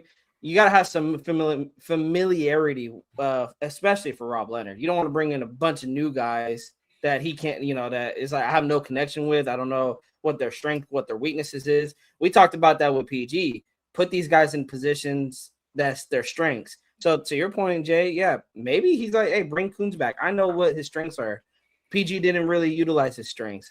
Pete Carroll didn't really utilize his strengths, but I could get those strengths out of him. I think for me, when it comes to the Kuntz, it's the deal that Spytek signed him to. I'm not upset bringing him back. I'm upset at the deal that he got, $11 million to him. Now, if he goes out there and earns it, that's what it's going to come down to. He has to go out there and earn that $11 million. I'm expecting. I don't want, shout out to Ant. He says, could he be a rotational piece with Tyree? I don't want to see Kuntz as a rotational piece, because $11 million, you are not paying him to be a rotational piece. No. You are paying him to be a starter on that defense. And I need starting stats. I that 4.5 sacks, 16 tackles, to Will's point, and same thing for Kwity Paye. You're not getting paid for 4.5 sacks. You're not getting paid for 16 total or 30 total tackles. You are getting paid to at least, we're not asking for Max Crosby numbers, but you got to at least hit 8 sacks, 10 sacks, right. At least that. I need that from you.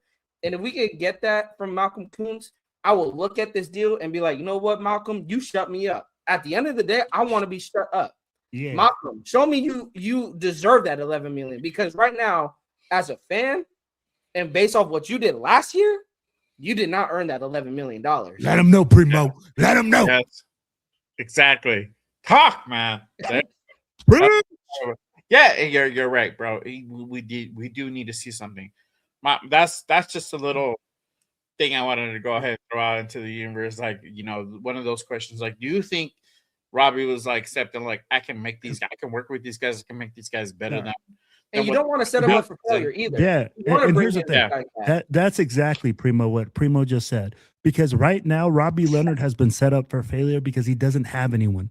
He just lost his biggest weapon, right? Yeah. And right now he feels like he has a knife and he's taking it to a gunfight. Yep. Bro, who do you got? Oh, I ain't got nobody. You got to bring somebody back. Exactly. So what do? You say, hey, man, Malcolm had a great start with you. What do you think you can do? And Jason Downs just is in the chat, and he said something that's absolutely truthful. When you look at Malcolm Kuntz as a stand-up outside linebacker, his body type is totally perfect for him in his gameplay, right? Because his gameplay is that style of an outside linebacker. And if you use him as a true defensive end, he struggles with his hand in the dirt. Mm-hmm. So at the end of the day, maybe he said, yeah, but at $11 fucking million, come on, man. That's where I go and I say, dude, I thought we were out there trying to maximize these bucks. You know, we're saying we don't want to pay certain guys, and certain guys are making too much money, but they're producing. And then you go and you say, hey, Malcolm Kuntz, you didn't produce, but we're going to reward you. And that right there, that worries me. Because I don't like rewarding players that didn't earn their shit. Like, if you earn it, pay them. Like, it's like this. Fuck you, pay me, right? Like, hey, if you get that money, bro, if you out there working, hey, fuck you, pay me. Let's make my money. Let me get paid. I'm all about that shit. Yeah. Yeah, bro. I like that swag. Yeah. But at the same time, I'm looking at it, and he can't have that type of swag. With the numbers we just said, bro, tell me what defensive end is going to sign an $11 million contract besides us, because right now we're desperate. You know, we need those players. We need that depth. We need guys that can give us some sort of hope at that position, because we ain't got no pass rush. Yeah. And that's what we're hoping from Kuntz. We're hoping that from Kuntz is really pass rush. But absolutely, because we don't got none, Primo, and you know it, and I know it, and we don't got the coverage to handle it. Okay, I'll be like, we're a rebuilding defense. Our closer is gone. That's why the Ravens took him. He's a closer, bro. When you're talking how they're going to use him, they're going to use him as a weak side linebacker to be the ad in their 3-4 defense. In a 3-4 defense, you always bring an ad or two. Shit, that's the best thing about a 3-4 defense, is that you can bring a linebacker or two from the second level, and it creates one-on-ones. It creates mismatches because of the angles of pursuit, etc. So when we look at that, Malcolm Kuntz will be used as that weak side linebacker, as we used to use Max Crosby, but he better fucking produce. Yes, and that's where I'm at. That's where I'm at. Well, I think we're on the same wavelength right there. Bro, without that, we ain't going to do shit. All of us. I think all of us are on that. Like, you have to go out there and earn it. And I believe this scheme also benefits Kuntz. Like, they're setting Kuntz up to have a really good season. It's just going to be on him. It's going to be on him, because I believe he has the coaching around him. He has the scheme around him. And I know you guys are going to talk about the draft later. I think they're going to set him up with a good nose tackle inside. That's going to have to open in the end. It goes to that. You have to. It's not about, oh, we will. No, you have to, because of who you have at the edges. For sure. And I love it, bro, because look at the linebackers we have. Like we said, hey, man, the linebackers we have, they're not real. Like, one is not really a run stopper. The other one is injury prone. So what do you need? You need that big behemoth. You need that Mac Daddy. You need all that sexy that is up front Hey, bro. But hey, I'll tell you like this: as a linebacker, and you see a defensive lineman swallowing up blocks at the point of attack, bro, you're thanking him because you're just fucking hitting that gap so fucking hard, just hitting downhill because the guy's taking up a double team. Yep. That's what we need. We need that one guy that's going to take up double teams in those two A gaps to let those two linebackers flow. Yeah. I'm gonna go ahead and hit on since we're still on this talk on the defensive side and just in general. We said this earlier. Who else could the Raiders target in this free agency? Obviously, we're talking about edge, right? We talked about Malcolm Koonce, him getting re-signed. We talked about Eric Stokes. Who could they potentially go after for the rest of the holes that we have in this defense or on the offensive side of the ball? Sticking to edge, and we were talking about this earlier. Well, Chaseon's still out there. Do you thought he got re-signed? And I thought he got re-signed. I thought he had signed. I thought he had. Yeah, he's still out there. He's still out there. Obviously, did. we know what Chaseon can do, what he is. He worked with Robbie Leonard, so he's more than familiar. He's 26. He's going to be 27 this year. So still on that youth movement. How y'all feeling? And you know what? His price tag did go up, but it's still not breaking the bank or anything crazy like that. It's just around $9 million. So it's cheaper than Koonce. But how do you guys feel about bringing him back? What other positions do you guys see that we go after in this free agency as well? Anybody that stands out for you guys? Edge. Well, you want to go? Primo, are me and you on the same wavelength when we're talking Chaseon right now? Bringing Chaseon right now, bro. That would be a absolute game changer. Hey, I'm not complaining about Koonce no more about this deal. You gotta, if you could open it up more for Koonce, I'll say that. And Chaseon will open it up. I would love to bring in Chase. I think that'd be the nail in the coffin for a good day one, day two, start to day two, is bringing in Chaseon. It starts in the trenches. We know what we have in the corner room. I believe we're going to build it up. The linebacker room, same deal. Coverages in the back end is a little bit of a question mark as of right now. Again, we don't know what this defense is going to look like come week one, come the regular season, but it starts up front in the trenches. Get after the quarterback. Chaseon, Koonce, like I love stopping the run, but what I love even more is watching Mahomes eat grass, Herbert eat turf, Knicks eat grass, like sending those boys down into the ground. Because what did Al Davis always say? The opposing quarterback must go down, and he must go down hard. And so I'm looking at edge and that defensive line as a whole as a priority. Go get Chaseon, and yeah, his market value on Spytek is $8 million. Yeah, shoot, if you're giving Koonce $11 million, bro, there should be no excuses on why you can't go get Chaseon. Yeah, for sure. So what I say about that? Tell me. Jeez, bro. Are you kidding me? Why are we waiting? Why have we not dialed 411 speed dial, whatever it is, to Chaseon's agent right now for $8 or $9 million? We need to address the pass rusher situation, and he knows when to drop. He has that natural tendency to know when to pull off, okay, when he's being added. So tell me why we haven't looked into this. Why haven't the Raiders already been knocking down at the door? He plays in the 3-4 system already with the Patriots. He understands he's a Max Crosby disciple. What better way than to replace a guy that does pass rush specialty than with another guy that has a proven track record? Proven, key word right here. He has already done it 2 years back to back and not paying $11 million. Man. Come on, man. Yeah. Pay the man. Fuck you, pay me. Interesting, man. That's fucking interesting. There you go. All right, man. If we bring back Chaseon, bro, I'll be very happy, dude. I'll be very happy, dude. I think he'll be a great asset again. Sticking with the youth movement. But you bring him back, you keep him here. You keep him here for quite a while. Uh, Mm-hmm. he again a guy that we brought in, bouncing around from team to team for whatever reason. It just clicked with him and Robbie Leonard, and he was able to go ahead and really bring out the best potential in him. And the guy has been just on that upward trajectory. I think if he reunites with Robbie, we're gonna see a continuation that he can still even get even better, which is crazy. On As far as free agents go, on the edge part, you have a lot of guys out there, but a lot of the older guys that are over 30 years old.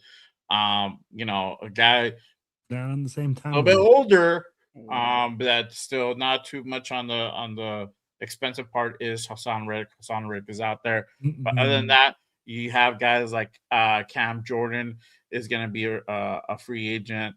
You have Von Miller out there as a free agent, so on and so forth. We have a lot of the older guys that are more likely going to be on a 1 year type of deal, and whatnot. But Von Miller ain't retired yet, bro. I know. I'm waiting for the. I mean, like, hey, I was about to come say, on one day, bro. Like, Bro, we're still waiting on that. I know. I don't think he's gonna retire anytime soon, bro. For real. I was like, shoot, man, I'm like a senior citizen hotline here soon. Yeah. Free agents. Yeah. Oh, go ahead. Hey, real quick, my guy Primo has to head on now. Let them know what you have going on, where they can find you, all that good stuff, bro. Raider Primos on Instagram, on YouTube, guys. Just search up Raider Primos. And you will find us. We got a flag helmet. Just that's the logo. What we got going on, guys, we are going to be breaking down this free agency continuing tomorrow. Wednesday, we'll have a live show Wednesday and to break down the official signings of all these deals that are taking place. And yeah, go hit that subscribe button on YouTube and hit that bell so you guys are not missing anything from Raiders Primos. Hell yeah. Again, real quick, I want to throw you guys, because shout out to Raider Nation. He said sign to Kobe Dean over Devin Lloyd. Have some doubts, but hoping it all works out. Devin Lloyd got 15 average, 15 million on average.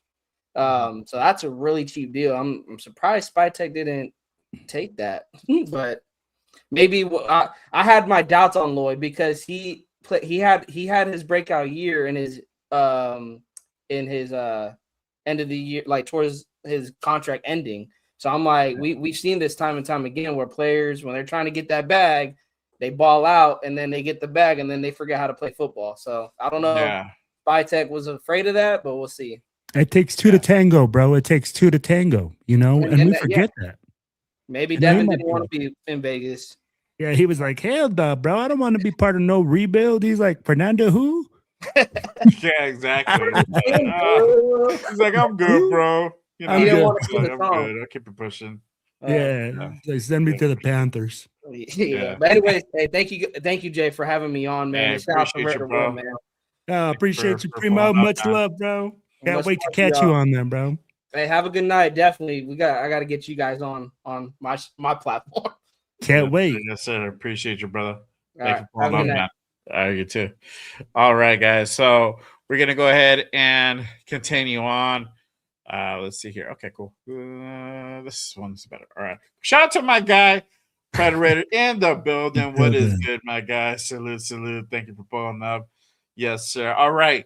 So again, going back to who else could the Raiders target in free agency? Obviously, we're talking about the interior as well, where we do need a nose. I know we got Adam Butler. Adam Butler's a little bit on the light side. I really do think we do need an actual nose out there. So just kind of looking at some of the guys that are out in free agency.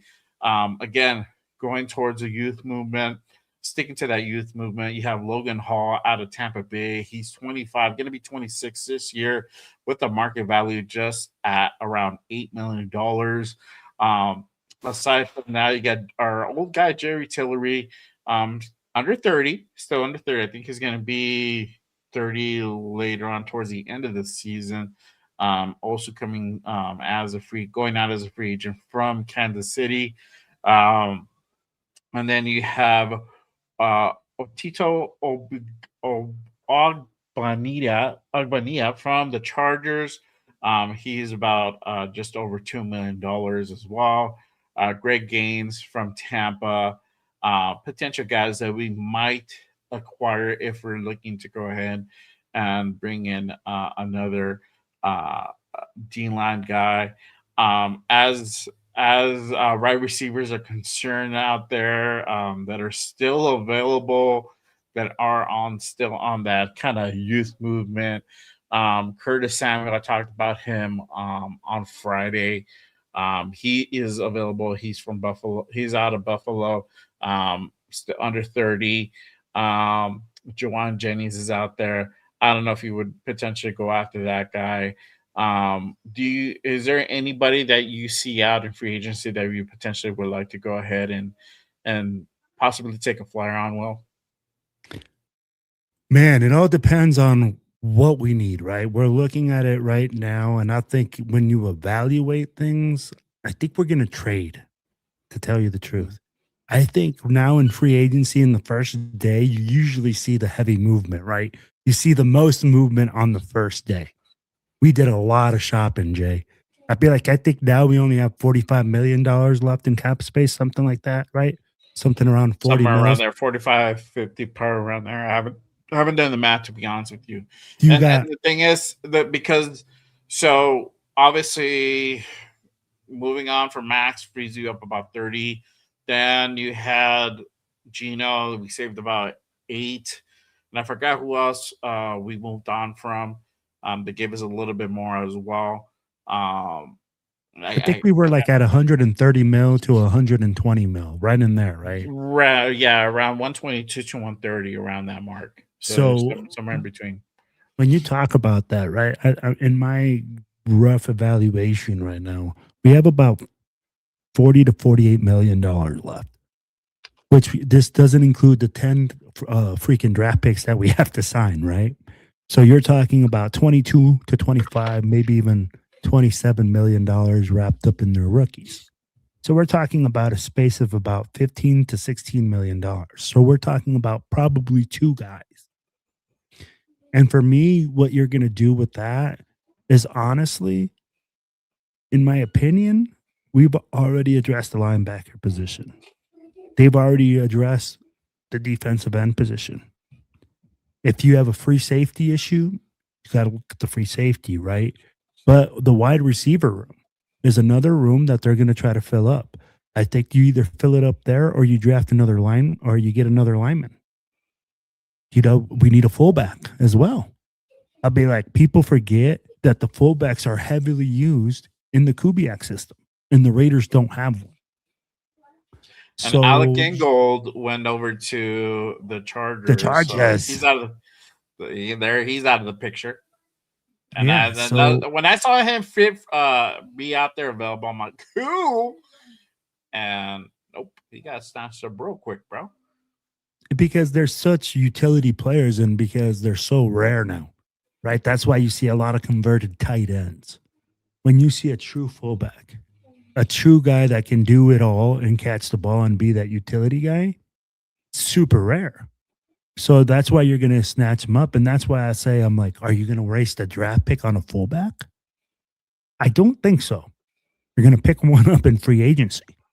Mm-hmm. So that's where I'm like, we're going to pick up a fullback, I think. And I don't know which fullback, but you have to address that, man. You have to address the fullback. And I'm like, who do you guys that's going to play outside linebacker? Maybe opposite side corner. I don't know, man. There's so many things, but I think we're done. I think we're going to stick more to the draft now. I really do think we're more, the Raiders have now said, unless Jalen Carter becomes available for something like, it's like super cheap.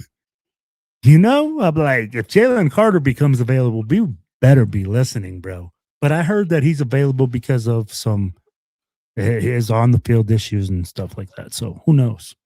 What do you think? Yeah, I don't know. I think I don't know if he got if it got picked up or not. I did see something come out earlier, and hold on one second, I'm trying to like look it up.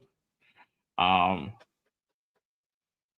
yeah, I think he's yeah, he's probably available. And then this is the thing: if it's a character issue, it's like, do the Raiders want to really go ahead and deal with that? You know, can Robbie and Spytek really get this guy under control? So that's going to be the question. As far as I don't think they're done yet. To be honest with you, I still think there's still some positions are that potentially could be upgraded. Again, this is upgrading. This is not or addressing it. I think we addressed a lot of the issues that we had to address this day one, right? So we had to address the center position. That's done, right? And obviously with Tyler, we're gonna talk about Tyler Linbaum in a second. I have some questions to ask you about that. We addressed the linebacker room. You know, the linebacker room was pretty vacant outside of the Bergs, right? And maybe like another guy. We addressed the nickel position, something that we needed to do. We went ahead and did that. So we kept some of the edges because that room now literally got, as far as talent wise, got really light with the exit of Max Crosby. So we went ahead and did that today. I think now it's like about potentially upgrading maybe a position or two. Obviously, a question out there: do we upgrade the right tackle position on the offensive side of the ball? That could possibly happen, right? Brandon Smith is a guy that could potentially be a guy that we possibly pursue. He is a little bit on the price side, not a whole lot. It's not nowhere near Tyler Linderbaum money because Tyler Linderbaum money, Tyler Linderbaum money. When I heard that contract, I was like, yeah, bro. I was like, yeah, all right, whatever, bro. Don't show me the receipt. Don't show me the receipt. I don't want to see it, bro. Just fucking wrap it up and put it in the car, bro. That's it. Let's fucking go Bro, before I regret it. you ain't You lying. get the buyer's remorse, bro, because you're like, fuck, shit, I'm fucking trying to buy It's that. like put it in the bag and open it as soon as you can because you don't want to take it back to the store. Exactly, bro. I don't want to get that buyer's remorse. I'm like, damn, I shouldn't have fucking spent all that money on that thing, you know. But you have a guy like Brandon, and you're right. 27 is a lot, though. But you have Braden 27 Smith million, out dude. there. You have Braden Smith, 13 and a half, around there, 14, somewhere around there. You get a really solid right tackle position. Now, this is if you don't have any confidence in DJ Glaze and bouncing back this season coming up. You can either push him up to guard or keep him as depth. You still have a guy who is experienced that we know that can do it at the right tackle position. The thing is, there's levels to this thing, and Brandon Smith is just on a different level than DJ Glaze. Yep. You have Jawan Taylor from Kansas City. He's also becoming a free agent. He's about 15. What is their age? These are all guys under 30.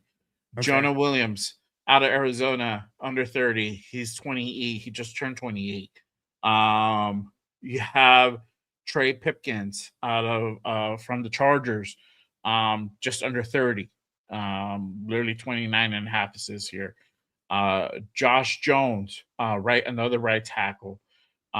His market value is about 3.5, under 30 years old. So this is still keeping along with the youth movement on that right side. So there's a lot of guys that are right tackles are going to be available.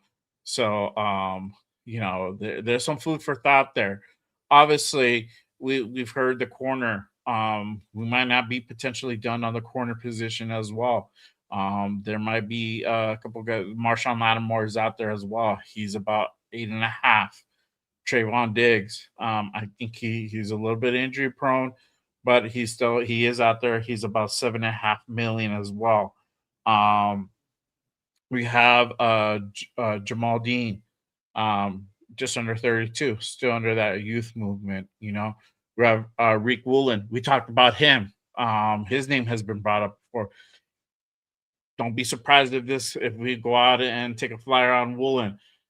You know, I'm a little bit mixed emotion because I know what Woolen kind of represents a little bit. But again, if you're going to be that physical team, Woolen's going to be a really good fit.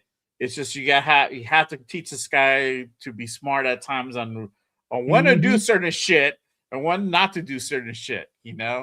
I think if you're up He's a ahead a few double-edged sword. scores, yeah, if you're up ahead a few scores, you can fuck around a little bit, but like you just got to be disciplined, dog. I think that's the more of the concern for me about Woolen. But this is a guy that I had an eye out since last year. So I wouldn't mind potentially take a flyer on him. And he's just at the $8 million mark. You're not breaking the bank on these guys, right?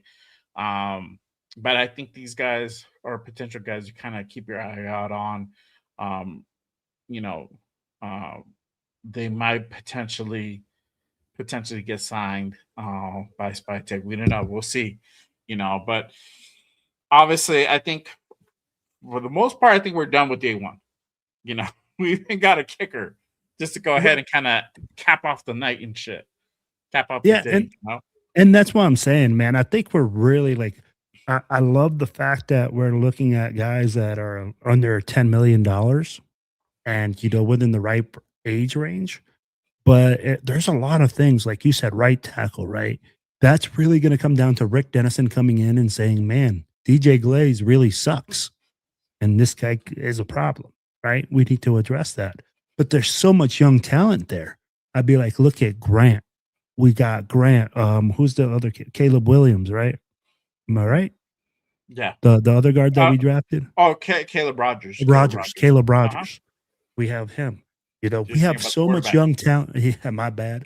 I'm like, we have so much talent on that offensive line that I'm looking at it and saying, what did Rick Dennison come in and say?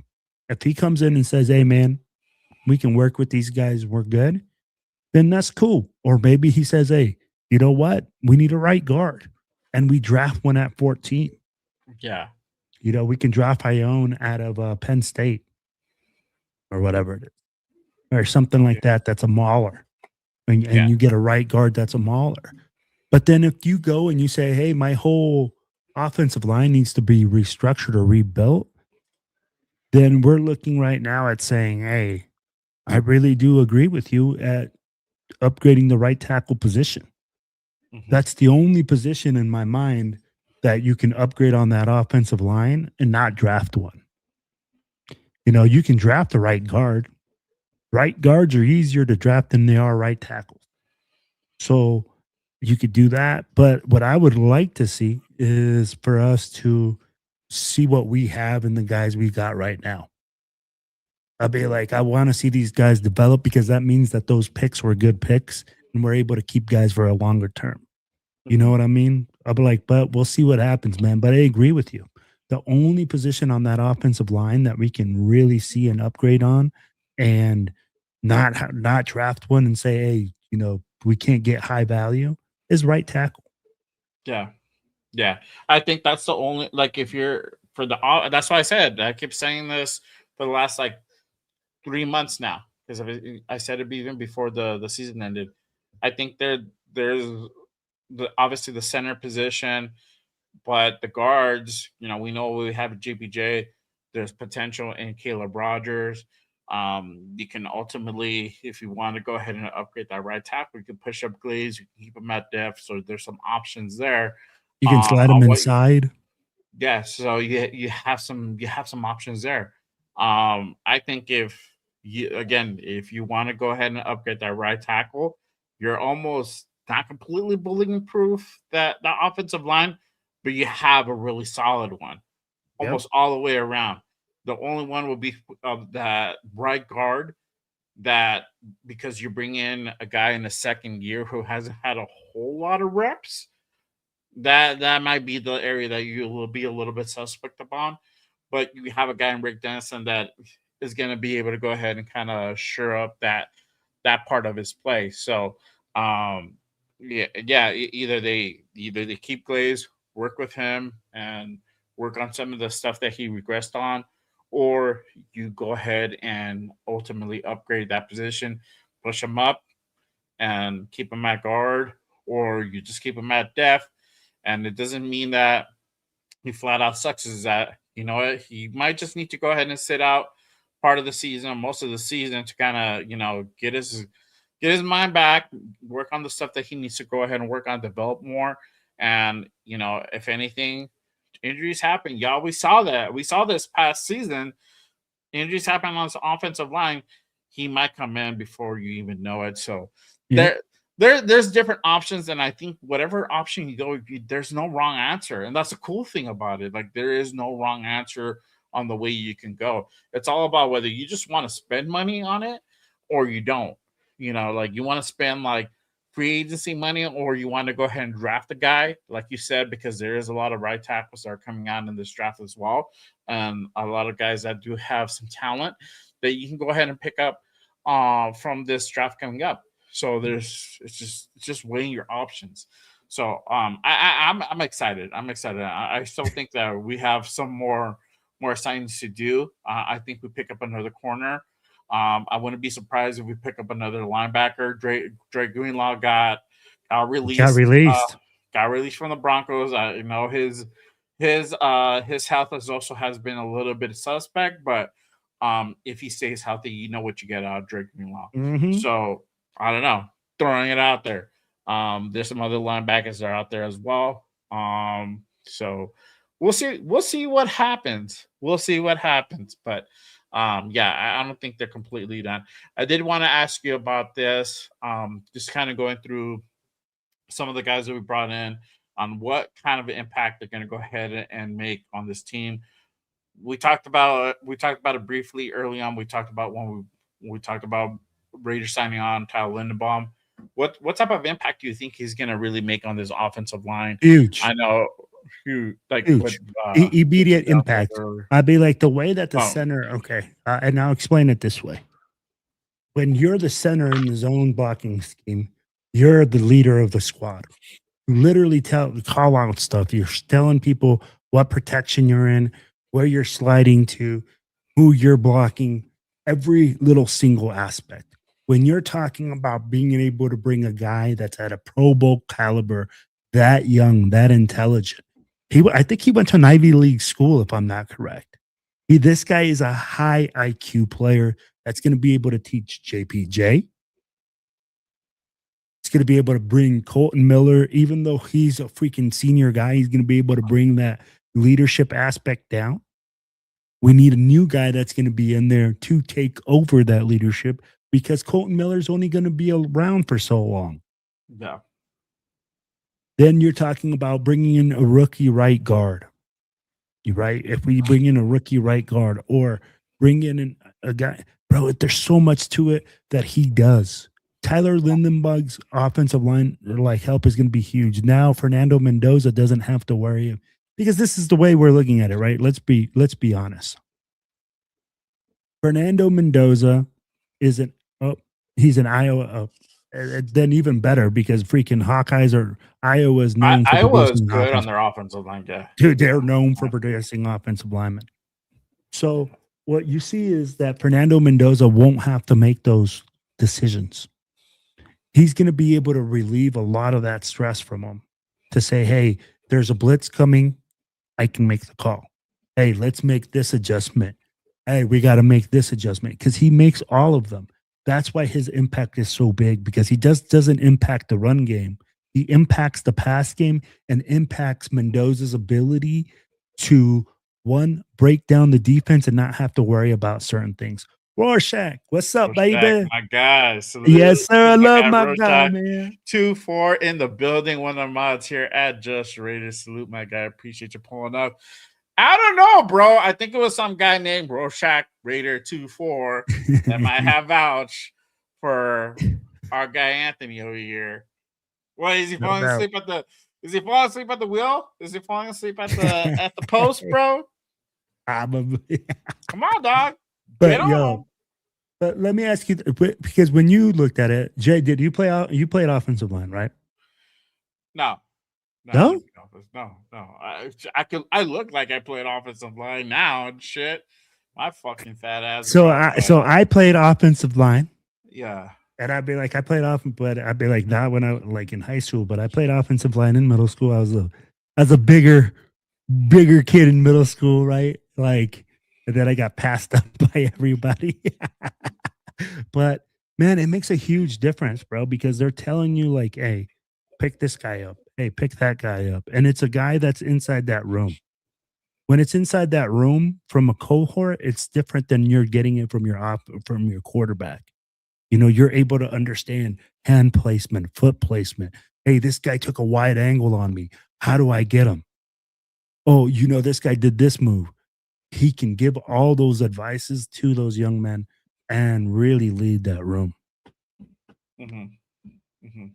Yeah, bro. And like I said earlier, I mean, you know, bringing in a guy like Tyler Linderbaum, and again, shout out to my guy Lunatic Raider. You know, he's saying that it just literally trickles down to all the guys down there. You know, to JPJ, to Colton Miller. It's just a trickle down effect. What you know that happens from there. You bring in a guy, you bring a guy like him who's a veteran leader, bro. And it's just the experience factor. The experience factor between like a guy like Tyler Linderbaum to JPJ is just it's quadruple almost in value, bro. And it goes a long way. So shout out to my guy Lunatic Raider. He says goes beyond filling the center position and also trickles down to the 2 guard spot by Linderbaum making those spots better with JPJ and possibly Rodgers benefiting from it. So there you go, you know, and like you said, it's a trickle down effect. You bring a guy who's been doing it for a very long time, longer than JPJ has. So that's why I say it's an investment. It's an investment into the offensive line. You have to. This is where this is really going to pay dividend come next year.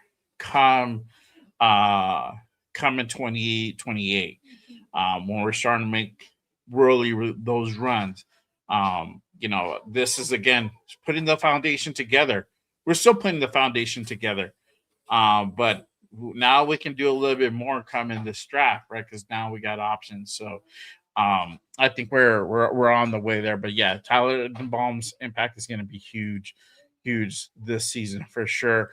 I want to ask you this: what's going to be Walker and Dean's impact on this linebacker room? What do you see happening? Obviously, we needed that veteran leadership. What are your thoughts about that?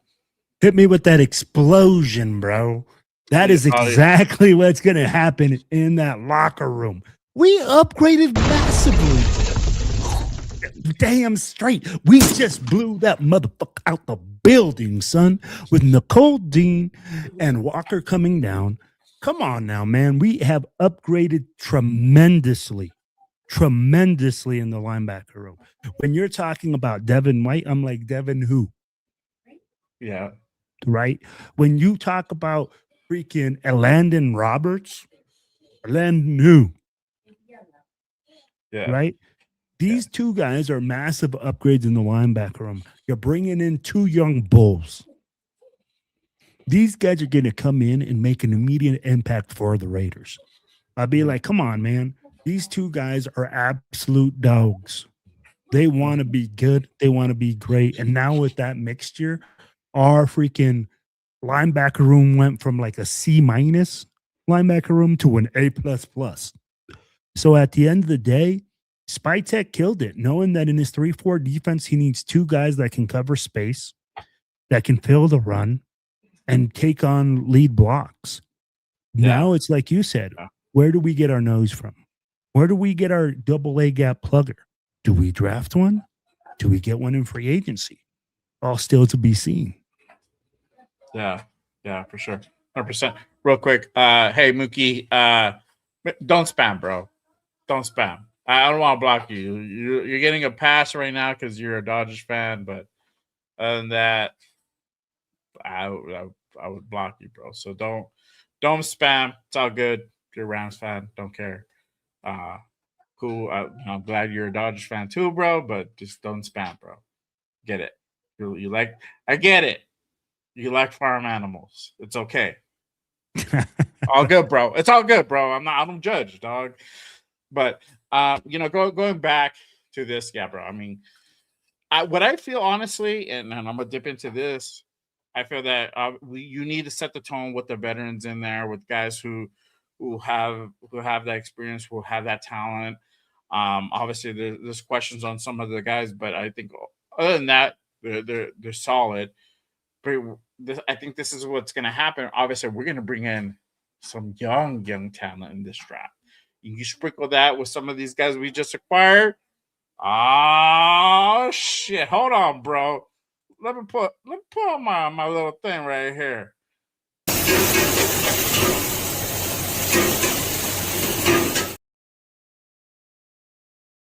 Cooking. It's gonna be cooking, dog. Jacob Rodriguez, bro. He's I'm in love, dog. Okay, I'm gonna say it from the top of the mountain to the deepest ocean.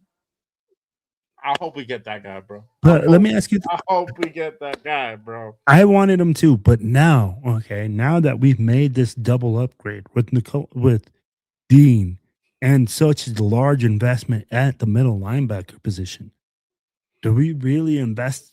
Because I think for me, he's going to be either that 14th or that second first round pick, right? So, or second first pick. So I'd be like, where do you see it? I mean, like, do you see him going 14 or do you see us taking a chance in the second round on him? And I'm like, and do you really see him doing the second? Yeah.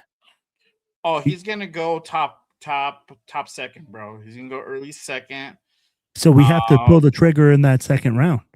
Yes, and that 36 pick, number 36, which is what we have. You would have to pull the trigger. He's not gonna be there past 40. He's not. So that's the dilemma that you have.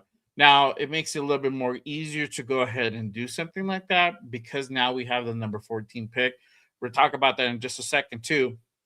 But now you have options. You have options on some of the stuff that you can go ahead and do in the second round. But I did do one mock. I'm gonna put up.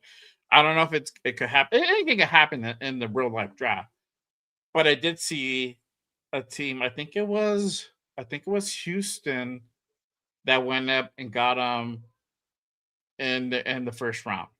They picked them up in the first round, like late first round, like 20, whatever pick they have, 28 or 27, whatever. They picked them up. But normally, what it goes, he goes early second. By 40, after 40, if you get to 50, because I've traded back, he's gone. Somebody picks him up. So you have that. But there's other guys too. Anthony Hill Jr. is another guy to go ahead and look out for. He would be a good pickup too. He would be a solid addition to that linebacker room. So there's options. I think we're gonna get some more guys to fill in that room. We're gonna definitely go younger, but talented.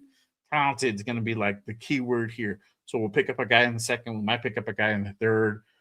You never know how this draft is gonna go, bro. It might go. We might do some wacky shit in the first round, and we got some extra things going on here now. You just wait, bro. Yes. In day one, I'm gonna tell you. I'm gonna bring something up, and I think I want you to think about it and see what happens. But we're gonna talk draft probably here in a little bit, so I'll wait for that, bro. Yeah. Shout out to my guy, IE Raider Mike in the building. What is good, my guy? Salute. Appreciate you. Let's see. Yep, O-line is loaded. Yes, sir. Big addition. Yes. Raiders making some moves today. Spytek ain't messing around. Yeah, bro. He put on his big boy pants today and said, I'm gonna go to work and I'm gonna do some shit today. And here we are Don now. John, baby. Big Don John. Waving it around the air, bro, like you just don't care. I know we talked about Pay's a little bit about Pay's impact on the defensive line. Again, I think we're at a point where we need more depth here, and I think this is it. Obviously, he has potential to be a starter, obviously, but it's the void that got left by Max. So I think bringing him on, I think it's a good move. It's a solid move. Yes, he's not threading the needle or anything like that, but I think it's a solid move. He's going to be doing what he does is going after the quarterback and stopping the run. And hey, I'm 100% good with that. With Naylor, this kind of is a little bit more that I do want to kind of go more in depth on, because this wide receiver room is a little bit light as far as talent. What do you feel like his impact is going to be? Are you feeling that he's straight going to be wide receiver 2? Could he have the potential talent to maybe take up the mantle and be that number 1? What is your feel about him? I feel about him is that they drafted him to be a number 2 because supposedly at 14 we're supposed to draft a wide receiver. Dun, dun, dun, dun. I don't know. Supposedly, right? Or you know what? In my book, you might even use that 14th pick and next year's first round pick to move up in this draft to get whatever you want. Could be an interesting move as well. But right now, man, if you're looking at it and you're saying Naylor is an upgrade to any receiver that we have. He's our true number 1 right now. If we were to sit right now and start, he is our true number 1. So at the end of the day, he's an upgrade. He's a true number 2 and a guy with a ton of potential. He's a guy that I really see us using him like Shaheed. He has those variables. He has that speed. He has the ability to catch the football, and he doesn't drop it. Again, we go back to saying he only dropped 1 ball this year. So at the end of the day, you want a secure-handed guy that's going to make plays, that's going to be a difference maker, that has a tremendous amount of speed. You got one. Yeah. And I'm glad you brought up Shaheed, because I was like, once I saw him getting signed, that we picked him up, I didn't feel like we're going to go after Shaheed. It just didn't make sense, bro, because they're basically almost the same. Just Shaheed plays special teams. So I totally get it. And was $51 million. Yeah, and I think that's what ultimately, I think Kubiak was like, look, if we can bring him in, let's bring him in. But if you can't get him, all right, whatever. Like, I'm not crying over spilled milk. And then what ended up happening, Shaheed ended up staying in Seattle. So hey, good for them. They keep some of the guys, because they lost a few guys today. So hey, it is what it is. But cool. I'm good with Naylor. Yes, I think bring him in, bring him a veteran presence, and that guy that can catch. And that wide receiver room is going to be a good addition. Yet to be seen on what we do with these picks. Obviously, if y'all know, I hope you guys haven't been living under a rock. Could be, hey, you just pulled up to our shows. Cool. Appreciate you. Thank you for pulling up. But obviously, Max Crosby got traded on Friday. He is no longer a Las Vegas Raiders as of today. And so what we got for him was 2 first-round picks, 1 for 2026 and obviously 1 for next year. The number 2026 is the number 14 pick. So we have the first and the 14th pick. So now the question is, because most likely we all know it's going to be Fernando Mendoza at number 1, right? What are we going to do now at 14? And I put out this rule earlier, and I talked about it on Friday. What do we do at 14? Do we go ahead and draft a receiver? Do we draft offensive lineman? Do we go ahead and get a defensive guy? Or do we trade back? You have different options that we can go ahead and do now on, at having the number 14 pick, because it is a middle of a round pick, but it is still good enough where we're able to go ahead and get some really good talent in that middle part of the first round. One of it being Mekhi Lemon. Mekhi Lemon is going to be available and is going to be most likely available at 14. And that's kind of what he's projected around between 12 and I think 20. I don't really see him being farther than that. I already see the draft. Hey, what up, y'all? I can't wait to come in here and kill it for y'all. You know, I mean, like, kind of weird, but hey, if If it happens, dog, I'm not. I'm a SC guy. I'm not. I'm an total SC guy diehard, too, but come on, man. hey, dog. But hey, look, if they get them, cool. If they don't, cool. But this is the thing too. You can also, and I'm gonna take a page out of Jeff's book. You can trade now. You're more comfortable trading back from 14 because you don't have to trade all the way down. You don't have to trade out of the first round too. You can trade down a few spots, 3, 4, 5, 6, 7, 8, and pick up second, a third, a second and a third together, a second and a first for next year. So there's so many possibilities. I like it. But if you go down to, let's say, a number 20, on most box, Makai's still there. And you know who else? But you know what? The funny part is, if he's not, Casey Concepcion is there as well. And he is another top receiver prospect that you can also go ahead and pick up around that mark. Right. So, and you're picking up extra draft picks on top of that. So if you pick up a second, now you have another guy that you can go ahead and pick up somewhere in the second, whether it's in the latter half of the second, you're able to go ahead and pick up. If you get a third for trading down, you're able to go ahead and most likely get a high third round pick for that. It just depends on who you're trading off with, right? And where they're at. That is all the question from there. What do you get by training back? We cooking. Yes, I love it. But I love you know what? That I wanted to get into this talk because now you have so many options, bro. Mm-hmm. Let's move away. Let's say we don't get a wide receiver. Let's say they're like, nah, fuck that. We're not gonna do that. They got now you can possibly either get a defensive guy or an offensive lineman. And guess who is there? Got Spencer Fano now that you're talking about. Mm-hmm. Spencer Fano's going to be available. Vega, Leon is also in that realm, and though he plays guard, and now you're having into other conversations like, okay, we don't really need a guard. I like the dude's tape. I think if we were in the business of getting a guard, 100% get that motherfucker. But we not. We have guards right now. We drafted a guy in the third round last draft. I think we good, right?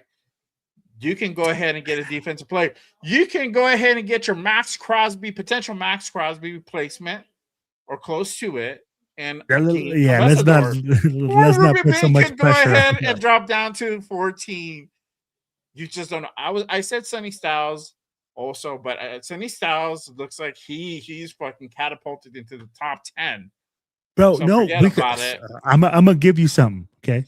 You said I don't know. Okay, how about if I do if you want Sonny Styles, and I'm gonna tell you, if Sonny Styles is such a great player that we believe he's that valuable, why not trade the 14th and something pick to move up to get him this year? Say, hey, I'll trade you 14 and the first round draft pick I got for last year. Or for next year, and then move up and get it. And that's it. What? 2 first rounders. You switch 14th and you give them next year's first round that the Ravens gave you to move up to the top 5 picks. I don't think you have to give them the whole. I don't think you have to give them next year's first. I think you can get away with it if you give them like the third. I think the 14 and the third, because we still have a pretty good third. Or you can give them your high fourth. Then my swing. Obviously, this is the wheel and dealing where Spytek has to come in and figure that part out and get that negotiation part down. So I did the mock draft, right? Okay. So I did the mock draft. They will not accept it in the mock draft unless it's 2 number 1s, and the highest I could go was New York at 5 for the 2 1s. Now, wow, so he went up to 5? Yeah. I don't think he gets into the top 5. But I'd be like, again, if he was a top 5 guy, if you have a guy that you like that's in the top 5, you can make that move. Like you said, if you want to trade back and say, hey, man, you know what? Give me next year's one. That means the Raiders got 3 number 1 draft picks next year. 3 number 1s. And you could pick up another and switch, bro, and switch and move back. Yeah, you might draft at 22. You might draft at 20. At 20, if Messador is still available, you get a pass rusher. At 24, if you still get somebody else at 24, offensive lineman, defensive lineman, corner, whatever. Caleb Downs might still be available at that time because of his knee thing. Yes. Some people might pass up on him. Casey Concepcion will still be available at that time. So when you move, and you get more draft capital, and you say, "Hey, give me your first rounder this year, give me your second rounder or your third rounder," bro, you're talking about snowballing this into a mountain of picks, just like the Bears did, and that's exactly what the fuck we need to do. Give me all those guys, bro. Give me all those pro ready. guys. End of story. End of story. End of story. Give me a Messador. Give me Concepcion. Plug those guys in. Give me what's his name? Caleb Lemieux. Lemieux's out there too.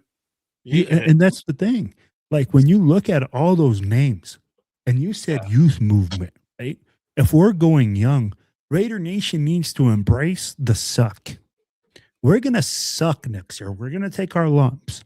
We're going to freaking go out there and not look very good. We might be a top 10 team again picking next year.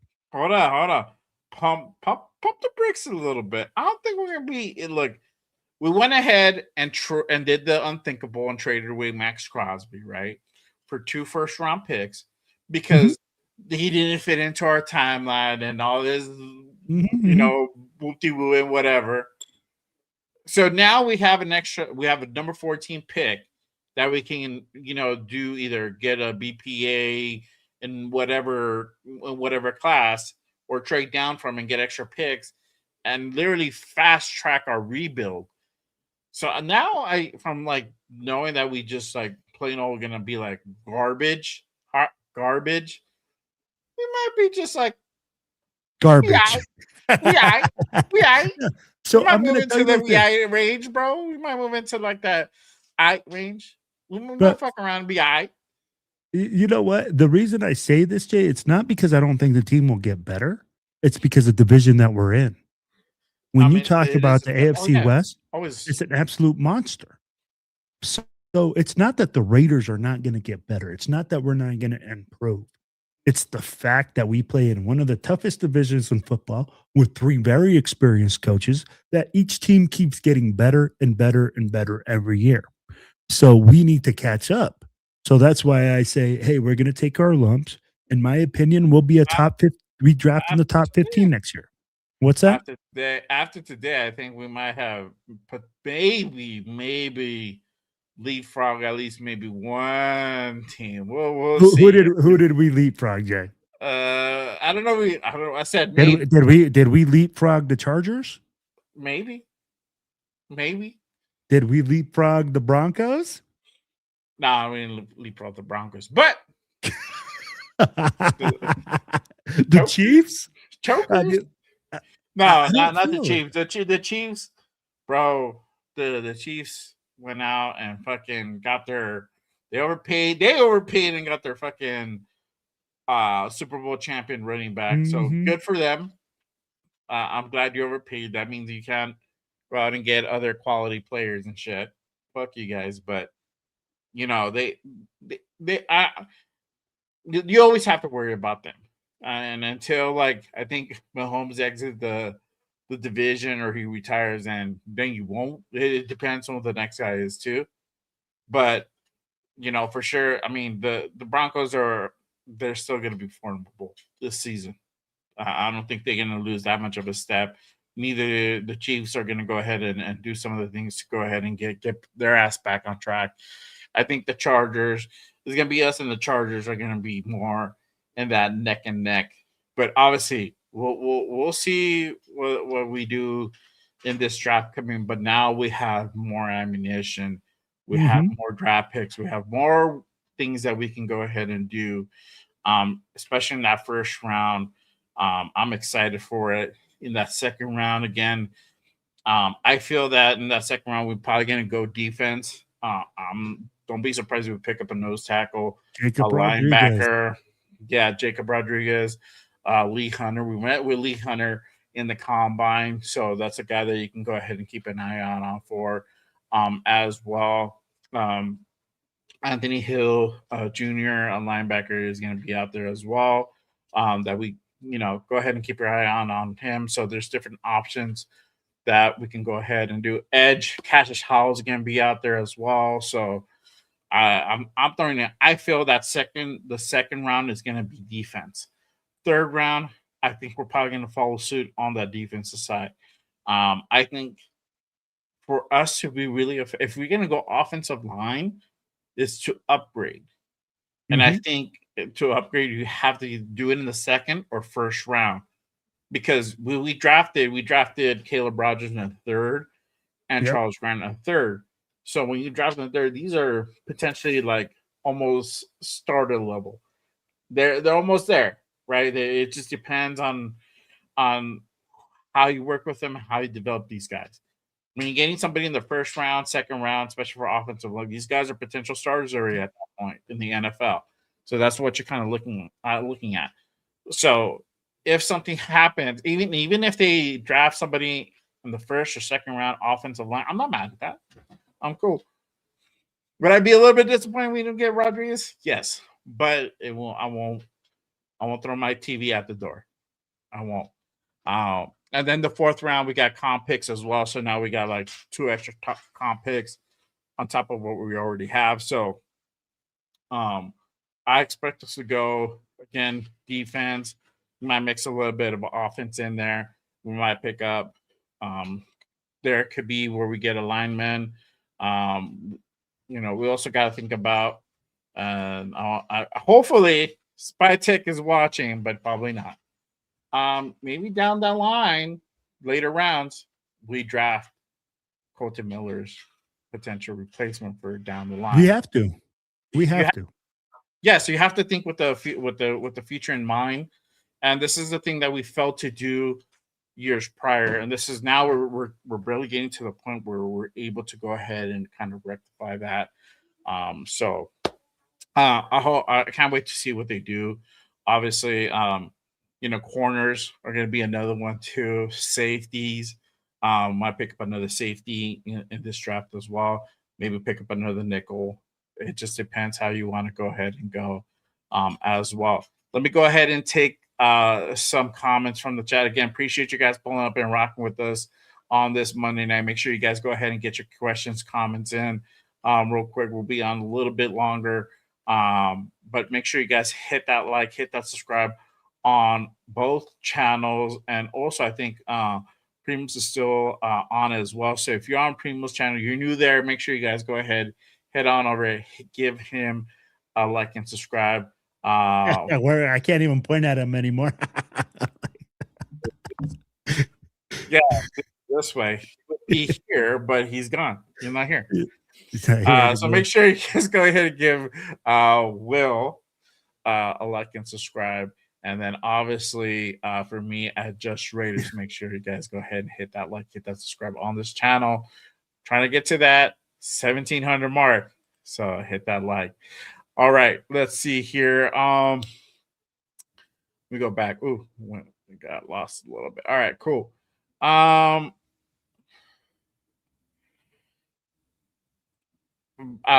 shout out to Butterby. He says Mendoza, number 1, Freeling at 14, Bisconis at 36. Okay. All right. That's all right. Cool. I wouldn't be mad at that. Or I don't know if Monroe Freeling will still be there at 14, but if he's available, he could be. I ain't gonna be bad. Yeah, I think he might go up higher, bro. I think so too. Yeah. He might go up higher. Let's see here.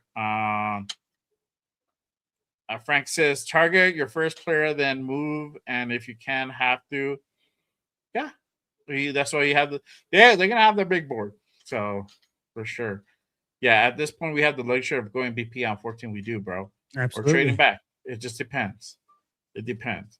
Butterby says if you're saying that we're trading Max for Styles effectively, and that was to your point. Or I don't know if you would do that, bro.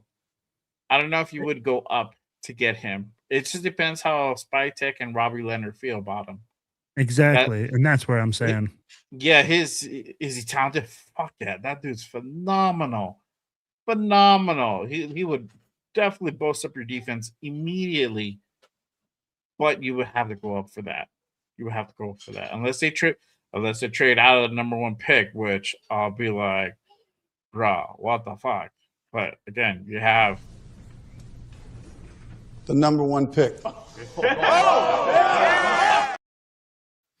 do the right thing, bro. You gotta do the right thing. Draft your fucking quarterback for the future.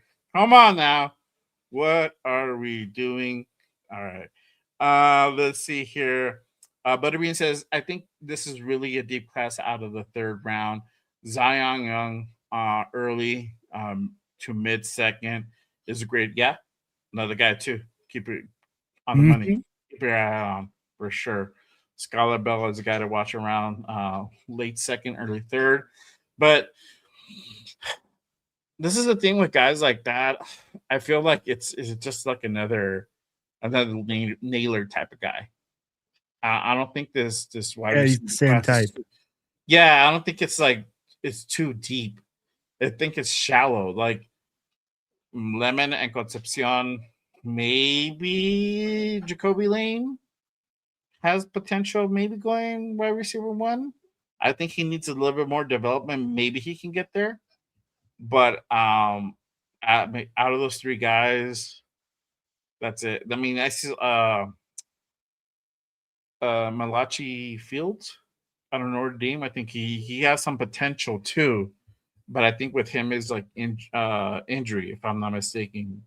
If I'm trying to remember back, I just right now no, not remember a whole lot. But hey, if it's a later round guy, if he's there in the 3rd, that's a guy to kind of keep your eye on.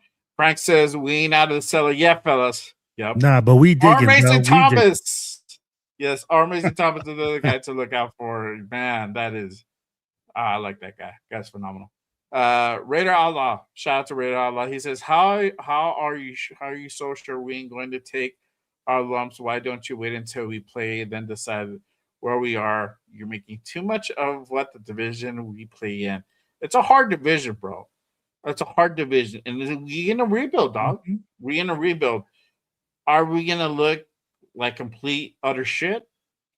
I don't think so as much as I did 2 months ago prior to the Crosby trade. Now that we moved on from Max, because we got the draft picks, I feel that depending how we draft, we might be better, potentially a little bit better than what I originally set my mind out to see. This is the thing that I want to also keep. Again, I'm gonna put it out there to you guys. I'm not gonna stop saying it until the end of the season. Is we can't put expectations on Kubiak. You just have to let these guys put this team together, address the positions, which Spytek is doing right now, along with Kubiak, and putting this team together.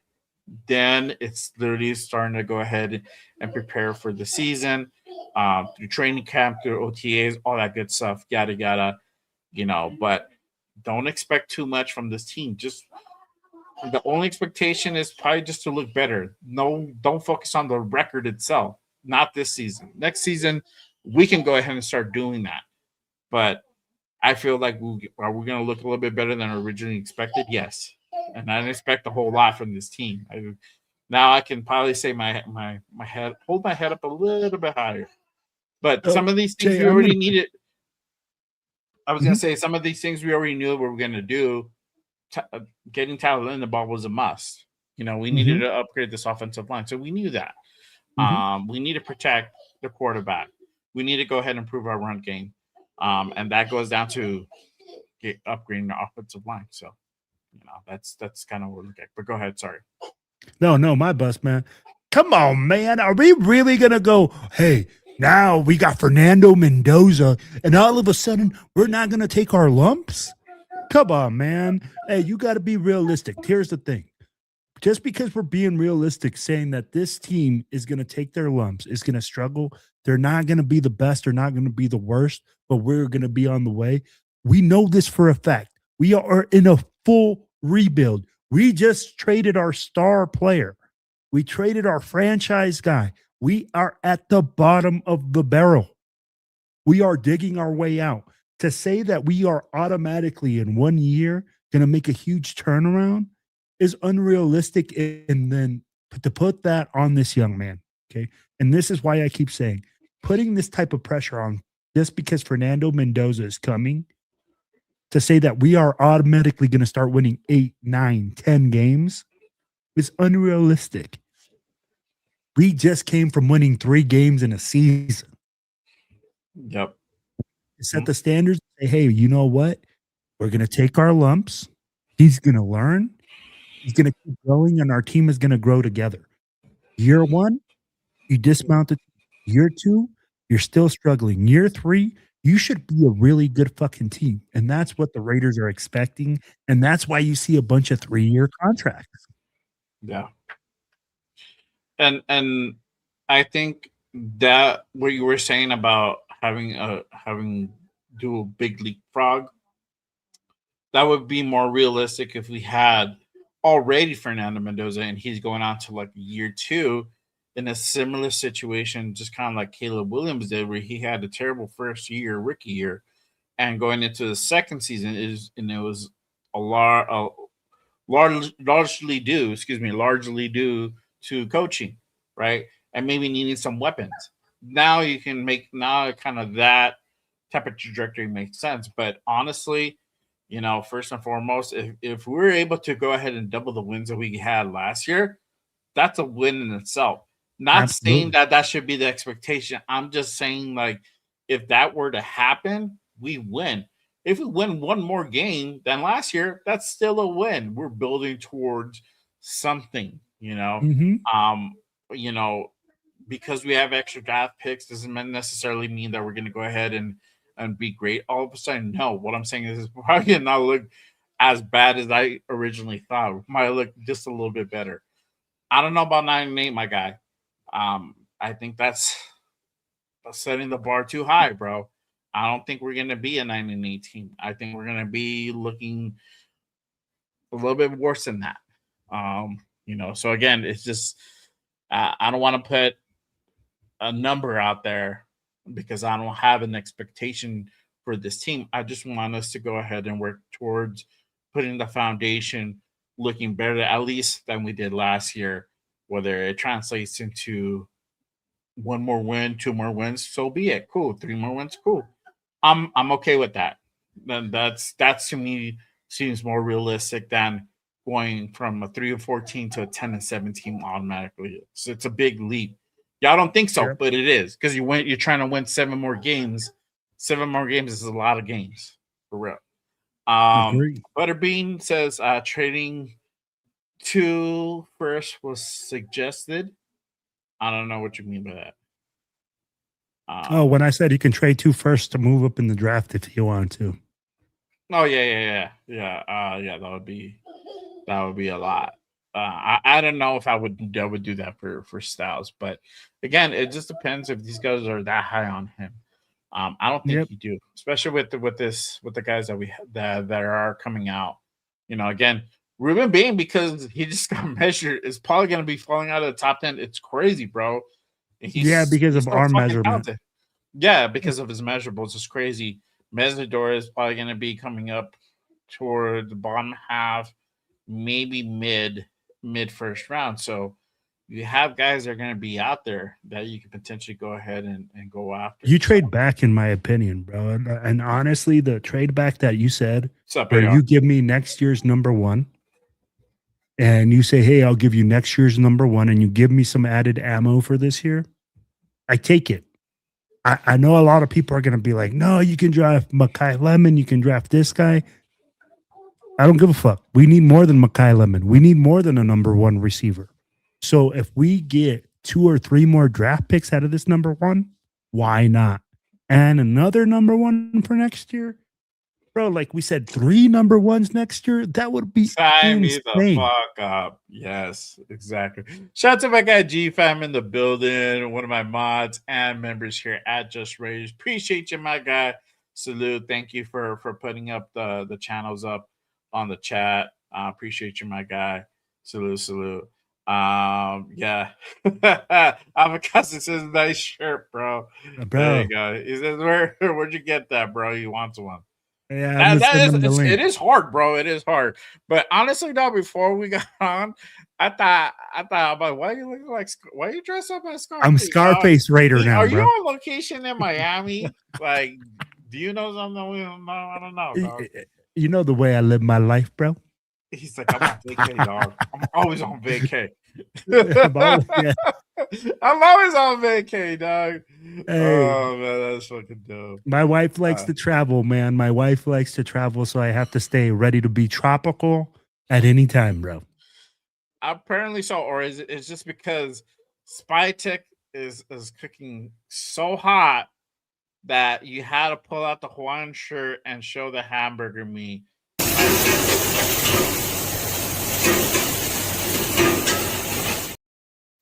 Mwah. There you go. My guy Spy over there just kicking in the back, dog. Like, I'm Will Montana, political refugee, bro. My name is Storm Montana. My name is Raider, Like I tell you, man. political prisoner from Las Vegas, man. No, man. Let me tell you. Hey, I call Johnny Spytek. He take care of the business. I say, hey, you fire Pete Carroll the first 24 hours and you get it done. And he got whop ass on. Real check says this. Spytek cooking with Lord, my guy. Yo, dog. Hey, that's how Hispanics cook. That's how Mexicans cook, bro. They cook a lot of shit with lard, bro. I mean, and come I know on now. Spytek watches this show, bro. What did I tell you, bro? When we said, hey, Spytek, we need you to fire PG 7 a.m. sharp. What happened? PG fired 7 a.m. sharp. We said, PC, hey. Yeah. Good old Pete. Yeah. Yeah, PC done. And then we said, hey, we needed Kubiak. And we said, Kubiak, we need Kubiak. We need him in the door ASAP. And what did he do, bro? He be listening. He been listening. You know what it is. Yep. Hey. Exactly, bro. At the end of the day, though, like I'm saying, the 14th pick is the most interesting pick for the Raiders draft for me this year. What do you do with 14? Do you make a selection? Do you move back? You can move up. You can move so many different ways. Right there, I think, is going to be the key for the next year for the Raiders' success. It's not going to be Fernando Mendoza. People see Fernando Mendoza as the main. Yes, I get it. Quarterback-driven league. But without that 14th pick and whatever else we do around him, Fernando Mendoza is just another guy. So exactly. It's going to be really interesting, Jay. Yeah. You need to protect him. You need to provide him with weapons. Luckily, we have a real big weapon in Brock Bowers, but there has to be more. It can't just be Brock. I know we have Genty, but Genty mostly is going to do his run thing. I know kid catch the ball, but again, we need more weapons. The more weapons you have, the better this guy's going to be able to go ahead and just be effective out there. We need to be able to have that high dynamic offense, a high impact offense, and Kubiak is known for that. So just putting it out there. But we'll see what happens at 14. Whether or not they go ahead and go BPA, are they going to go ahead and draft a receiver, or are they going to go ahead and get a defensive guy? There's different directions that they can go ahead and go. So, man, I'm ready to see what happens tomorrow, day 2. Shout out to my guy 805 in the building. What is good, my guy? He says the Jets need to get him weapons and protect them. Hope they do that for Fernando. Don't you dare say that about my quarterback? Hold on, dog. Wow. Stop it. Get some help. God damn it, get some help, 805. Enough of this Fernando bashing. It's Fernando Mania. And But you know what? God damn it. And but I get where people are coming from, right? Like people are going both ways. Is he a franchise guy? Is he not a franchise guy? And people are gonna see it. And this is why the draft is so much fun. Because we don't know. And 805 might be convicted in one way, or you might be convicted in one way. But at the end of the day, bro, like this is why the draft is so much fun. This is why people invest so much time into it. So that way, at the end of the day, it could be like, I told you so, bro. I told you that was going to be one bad dude. But guess what? 805, we got an extra draft pick next year. For another number one. Another. So one. let me, so Jay. You can get your guy if this guy doesn't work out. Jay, I'm going to play devil's advocate right now. Yeah. All right. If the Raiders say Mendoza isn't their guy, right, which is totally opposite of everything that's coming out, and they trade back, number one, you have 14. If they trade with the Jets, that would give you 2, right? Because they would probably have to give you 2, 16, 33, and something for next year. Hold on. I send this to our group chat. I'm glad you brought that up. Hold on. I did I pulled out a Jeff mock. Oh my god! I pulled out a Jeff mock, dude. I'm not trying to compare it to the Jeff mock. I pulled out a Jeff mock. Hold on. Everybody's gonna put us at the same.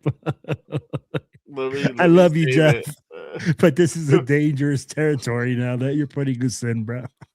I know, bro. Like this, like you I did this like 20 pick mock. No, it's kind of Jeff's mock now. Here, let me pull it up right now. Oh man, send it to my downloads. I'll show y'all what I did because you were talking about what do we do if we trade out of the yeah. If you trade out of one, and let's say the Jets, all right, were to offer you this year's second rounder, okay, because they'd have to offer you this year's second rounder and their other first round pick. They might even give you next year's first round pick. Oh my god, a 28 player draft. Oh my god, bro! What think you would do? It's like trade back. No, I'm not. I wouldn't do that crazy, but I mean, like, if you do trade back, right, dude, that would give you number 2 this year, number 14 this year, number 16 this year. I mean, like, that's a ton load of picks for this year in the first round. So I did this mock the other day, after the whole Max thing went down. And I'm like, I didn't. This wasn't the first one I did. Okay, so calm down, Jeff and Bob. So I did this one for shits and giggles, right? And I'm like, cool. Let me trade out of the first and give away Fernando to the Jets, right? So they gave me their second. They gave me the 21st and their 33rd, and I think they're 53. I'm not mistaken. I don't remember well. I should have written it down. But so I got Reese. Then we already had 14, so I traded back a couple spots, and I got Freeling, and I think I may have gotten the 53 from trading down to 16. So I picked up Monroe Freeling. Then at 21, I got Ty. Then at 33, which is the Jets pick, I got Lee Hunter. Then at R36, I got Jacob Rodriguez. That's why I said, like, you got to get Jacob early. If not, like, he won't be there after 40, after pick 40. Then at 53, I got trading Stukes to address, like, the nickel part. Then I got Jacoby at 81. So picking up a wide receiver, right? That's before we got Naylor. Picked up that running back in Jadarian Price, so getting that 1-2 punch for Genty. Then got Overton at 88. Then got Takario Davis at 102. I got our backup center, not like thinking, oh, what if we don't get Tyler Lindenbaum? Let's say we swing and a miss. So I got Trey Zun out of Texas A&M. High potential there. Romello Height, I got him at another, just to go ahead and start building up that edge room. Mark Bell. So this is what I was talking about to you. This is what we were talking about earlier and getting Colton Miller's replacement. Mark Bell will be that dude at 185 because now you can go ahead and just have him sit behind Colton for a while and just have him like, just learn, bro. Just learn and just be that guy. And in case Colton goes down, you have your guy already there to go ahead and just pick up the mantle. 218, I should have. This is where I kind of fucked up, but I did like Caden Curry. But I should have gotten another linebacker there. And Dude. I got the Jets first next year. Hey, hit the fuck you pay me right now. Hold on. I wasn't prepared for that. I wasn't prepared Hit for that fuck you pay me right now because Fuck you, pay me. Fuck you, pay me. Fuck you, pay me. whoever this GM is needs a 10-star review. The reason, and people are going to say, you. oh, you're a Fernando Mendoza hater, whatever. No. Look at what we just did with this draft, ladies and gentlemen. You turn one pick into several different picks. We are a impoverished franchise. We need players at every position. Bro, you are now even getting 3 first-rounders next year. You're addressing the quarterback position this year with Ty Simpson. If you don't hit, you have the possibility of hitting 3 times next year. This is where people get it confused, right? And they say there's only one way to slice the pie. We need to literally look at this and seriously address this. If there's a team that is seriously considering trading that heavily for Fernando Mendoza, where Fernando Mendoza caters 3 first-round draft picks, which is more than Max Crosby for an unproven asset, then why the fuck are we not doing it when we're not known for drafting very well anyways? I'm not. Hold on. Wait. Hold on. This is just a messing around mock. Stop it. Get some help. I don't give a damn.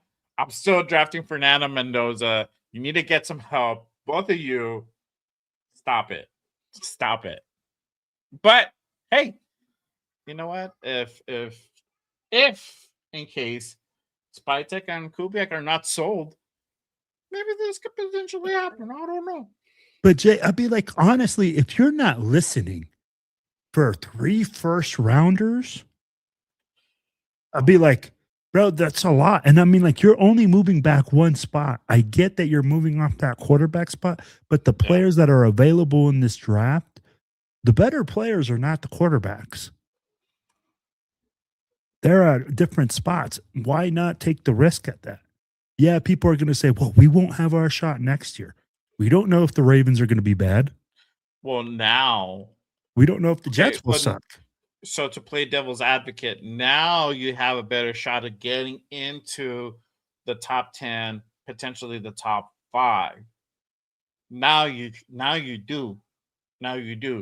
You might have to give up a second on top of that next year if that's the route that you want to go. That's if. I don't think the Raiders will do that.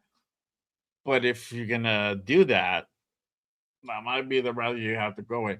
You would have to be aggressive, and that's the thing. You have to find a trade partner that's willing to go ahead and give up the pick. So you might have to sell the farm. You might have to add in another pick somewhere to make this be a thing. I want to show this real quick before you go. This is Jets 28 pick mock. God damn. So you should have walked me through it. So I assume you traded down to 4. Then you got the 20. Wait. Yeah, you got to walk me through it. So you traded down to number 4. I assume from 14 you traded down to 20. And then you got 33, 35, 44. You probably got 44, 57 from trading down to 20. Then 60, 65, 66, 67. Goddamn. 102, 103, 112, 124, 134. So 124 and 134 were the picks that we already had. Everything else is basically trade down except 102. 140, 142, 151, 175, 176, 180, 182, 183, 185, 216, 218, 224. Jesus. Yes, explain it because I got lost like at. I mean, like, what positions did he 65. address? So he got so he drafted Sonny Styles at 4. Okay. Then he got Caleb Banks at 20. So he got a nose tackle at 20. And then he got Ty at 33, which is crazy that Ty fell that far down. Then he picked up Pons at 35, then Jacob at 36. Picked up Zion Young at 44. Got a guard in Emmanuel Pregnon at 57. Anthony Hill at 60. Dunker at 65. Thomas at 66. Dunker at 65? Yes, he's about there. Wow. He might go a little bit higher though. So I think it so. depends. Some of them go in second, like high, like middle of the road second. Then he got Crown over in 67. So literally he picked up already an offensive half of an offensive line or majority of an offensive line. Then he got a running back in Mike Washington at 102. Then another nose in Dominique Orange at 103.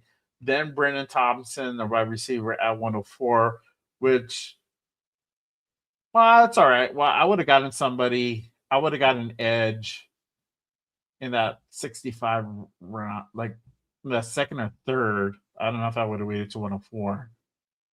Chandler Rivers, a corner at 112. He got another center in Logan Jones at 124. Malik Benson at 134. So another receiver at 134. Taylon Green, another quarterback at 142. Got Slaughter, another center at 151. Price Sock at 175 a corner. He got a tight end in Jack Andrews at 176. Vincent Anthony at for edge at 180. Romel Height, I like that one. Jalen Husky, safety at 183. Jeff Cadwell, receiver at 185. Tariq Sapp, 216. Andre Fuller, 218. And Kelly Edge out of UCF at 224. So obviously we know that Jeff is very offensive line oriented. Yeah, we have drafted point 8 and going down the draft list. No face was like, he's like, what are you drinking? This is vodka. I know, Doc. Like you only have 2 linebackers out of your like 25 picks that you did, bro. Like you could have. We have no defensive guys almost. Yes, we have like no secondary, dog. Like two guys, like 2 corners, and like we'll be able to block like hell, though. Yes, we'll be able to go ahead and rush like hell every time. You know, by this rate, you'll always have fresh guys. Primus is like, what the heck kind of box is that?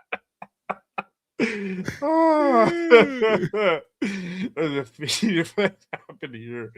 Oh my god, that's funny.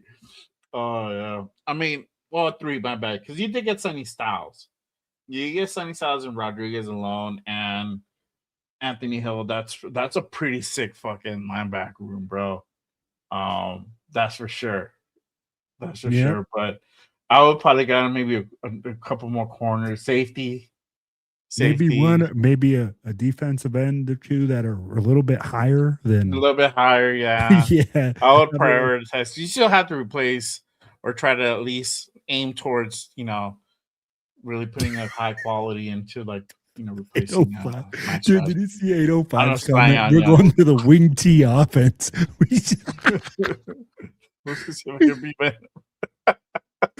This is like, I don't know, bro. Honestly, like I try to do that with mine, and I'm like, I don't know who the fuck else to pick, bro. Like I think I got everybody. Like I can pick up another. Like I can pick up Death now at this point. Like I don't know what to do. Like I'm like, God damn. Yeah, we're going to the wing T off. Nothing but big boys. Jesus, I know, bro. Oh my god. Yeah. We're going What's back to the Raiders? beer. Yeah, I know. Huh? Like the Raiders were the only ones on the board every round, bro, at every pick. Like there you go. Oh my 28 god. picks, you can't pay them all. So nice try. Maybe, bro. Hey, we got 48 million in salary cap right You now. just If gotta you stop now and not 28, pick up anybody else. yeah. Maybe like one more guy, and that's it. That's it. Okay, so Jeff said he traded one to the Jets, then to the Cards, then to the Titans, and so on down the line. Yeah, I figured, bro. Was that's a lot. That's a lot. Wasn't the second post on Mox? We can try to say we can do some on Wednesday, bro. On when we do the Reddit connection, we've been doing that. It's been pretty cool. We can review your mocks. I just brought mine up because Will brought up trading back from the second round. I mean, it's trading back from the first round pick. So I'm like, okay, Oh man. there you go. If I screenshot it, social media about to blow up. The world knows how the world's going to do. Okay. Jesus Christ. Don't put my business out there, man. Don't put my business out there. How dare you? How dare you? Don't you do it. Want to cook? Yeah, bro. If you need somebody to like Jeff, Spytek, if you need guys to come in and help you draft and do some mock drafts, you want to know how is it to trade back? Give us a call. Yeah, we got you covered. We got you, bro. We got you, bro. Oh my god, that's my god, hilarious, bro. Oh man, but hey, appreciate you guys pulling up and walking with us. It's been a fun show. Hitting up free agency. Let them know what you got going on. Well, you have anything lined up for this week? Yeah, man, I do, man. Hey, Let them know where they can find you at. Absolutely. All right, guys. Hey, you can find me on the Silver and Black Radio podcast. And tomorrow, man, I'm going to be kicking it with the most notorious crew. I got my boy 401 Raider Jeff in the building. Our boy Cheeto Linus is going to be in the building. And Steven from TBH Sacramento. Then on Tuesday, I got the Silver and Black Radio podcast.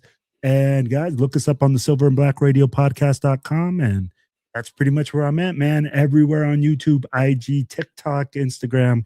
Hit us up. I like to chop it up, have some fun, man. And make sure you pull up and catch my guy Raiders Wills next on screen television performance in Scarface 2. You already know, baby. Don't fuck with the Raiders, man. Don't you fuck with the Raiders, man. Don't fuck with the Raiders, man. Tony. Tony. Tony. He's gonna play Tony Montana Jr. You already know. I'm the new Scarface Raider. There you go. Got the little coffee Cuban shop across the street from that club, bro. Okay.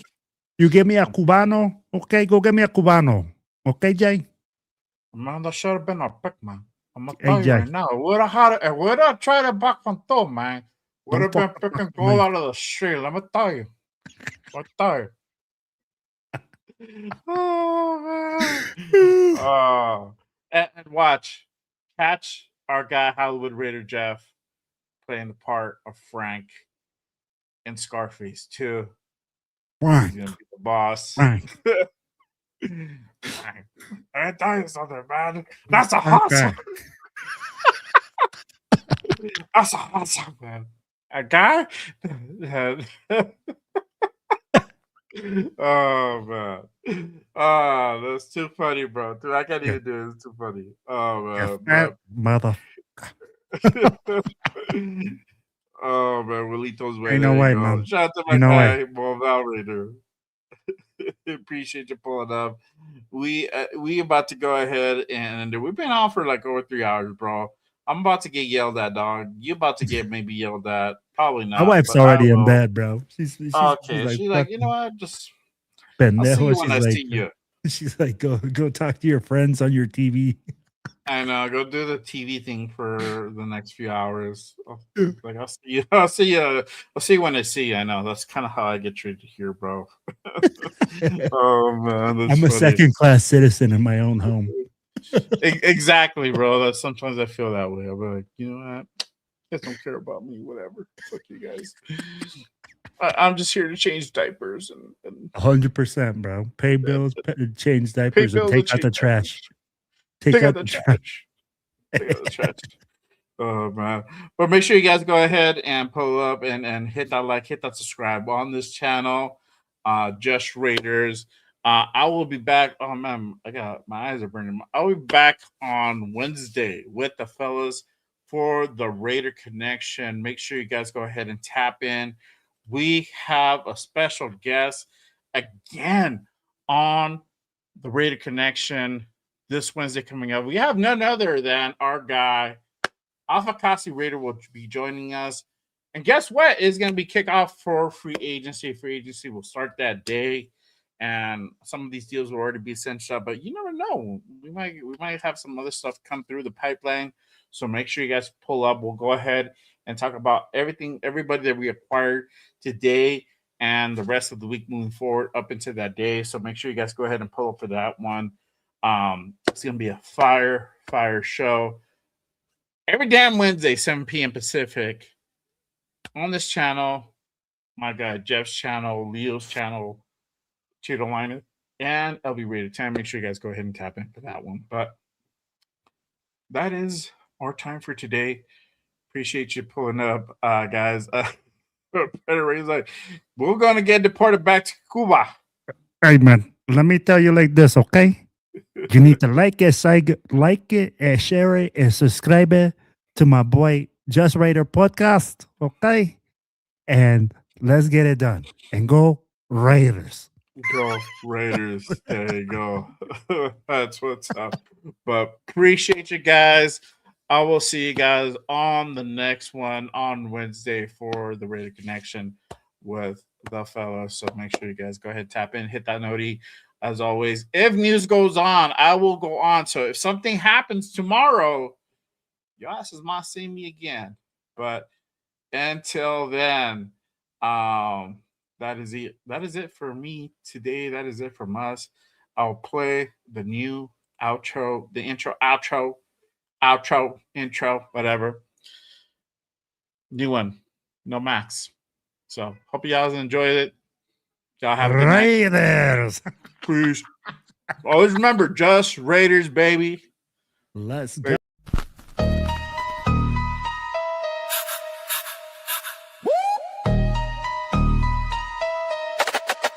Jack J-Ray, the creator with the killer content, hot takes and the dopest, Scales Raider Nation. From Oakland to LA to Vegas, nothing greater than the Raiders, only facts. Just Raiders, just Raiders. Stand up. Welcome to the channel. It's called Just Raiders, baby. If you ain't subscribed, then you gotta try. Just Raiders, baby, nothing but love for the Raiders. Been an OG before 93. Shout out to the nation, they always crazy. So nation, ride with me, taking over my style is amazing. Making hits like the B on the Blitz and Silver E and Black on the attack. They on the map. J-Ray, the creator with the killer content, hot takes and the dopest guest, Raider Nation. From Oakland to LA to Vegas, nothing greater than the Raiders, only facts. Just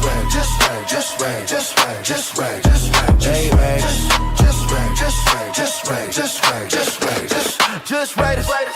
Putting on shows like Brock on the go. We just like Jay Raider, the innovator, making shows like Good Morning Raiders, the originator. Raiders unfiltered, raw, never censored. The post game reaction, nothing but action. Just Raiders, baby. Just Raiders. Just Raiders, baby. Jay Raider, the creator of the killer content. Hot takes and the dopest, yes. Raider Nation, the only nation. There ain't no question. Just win, baby. Win, baby. Just win.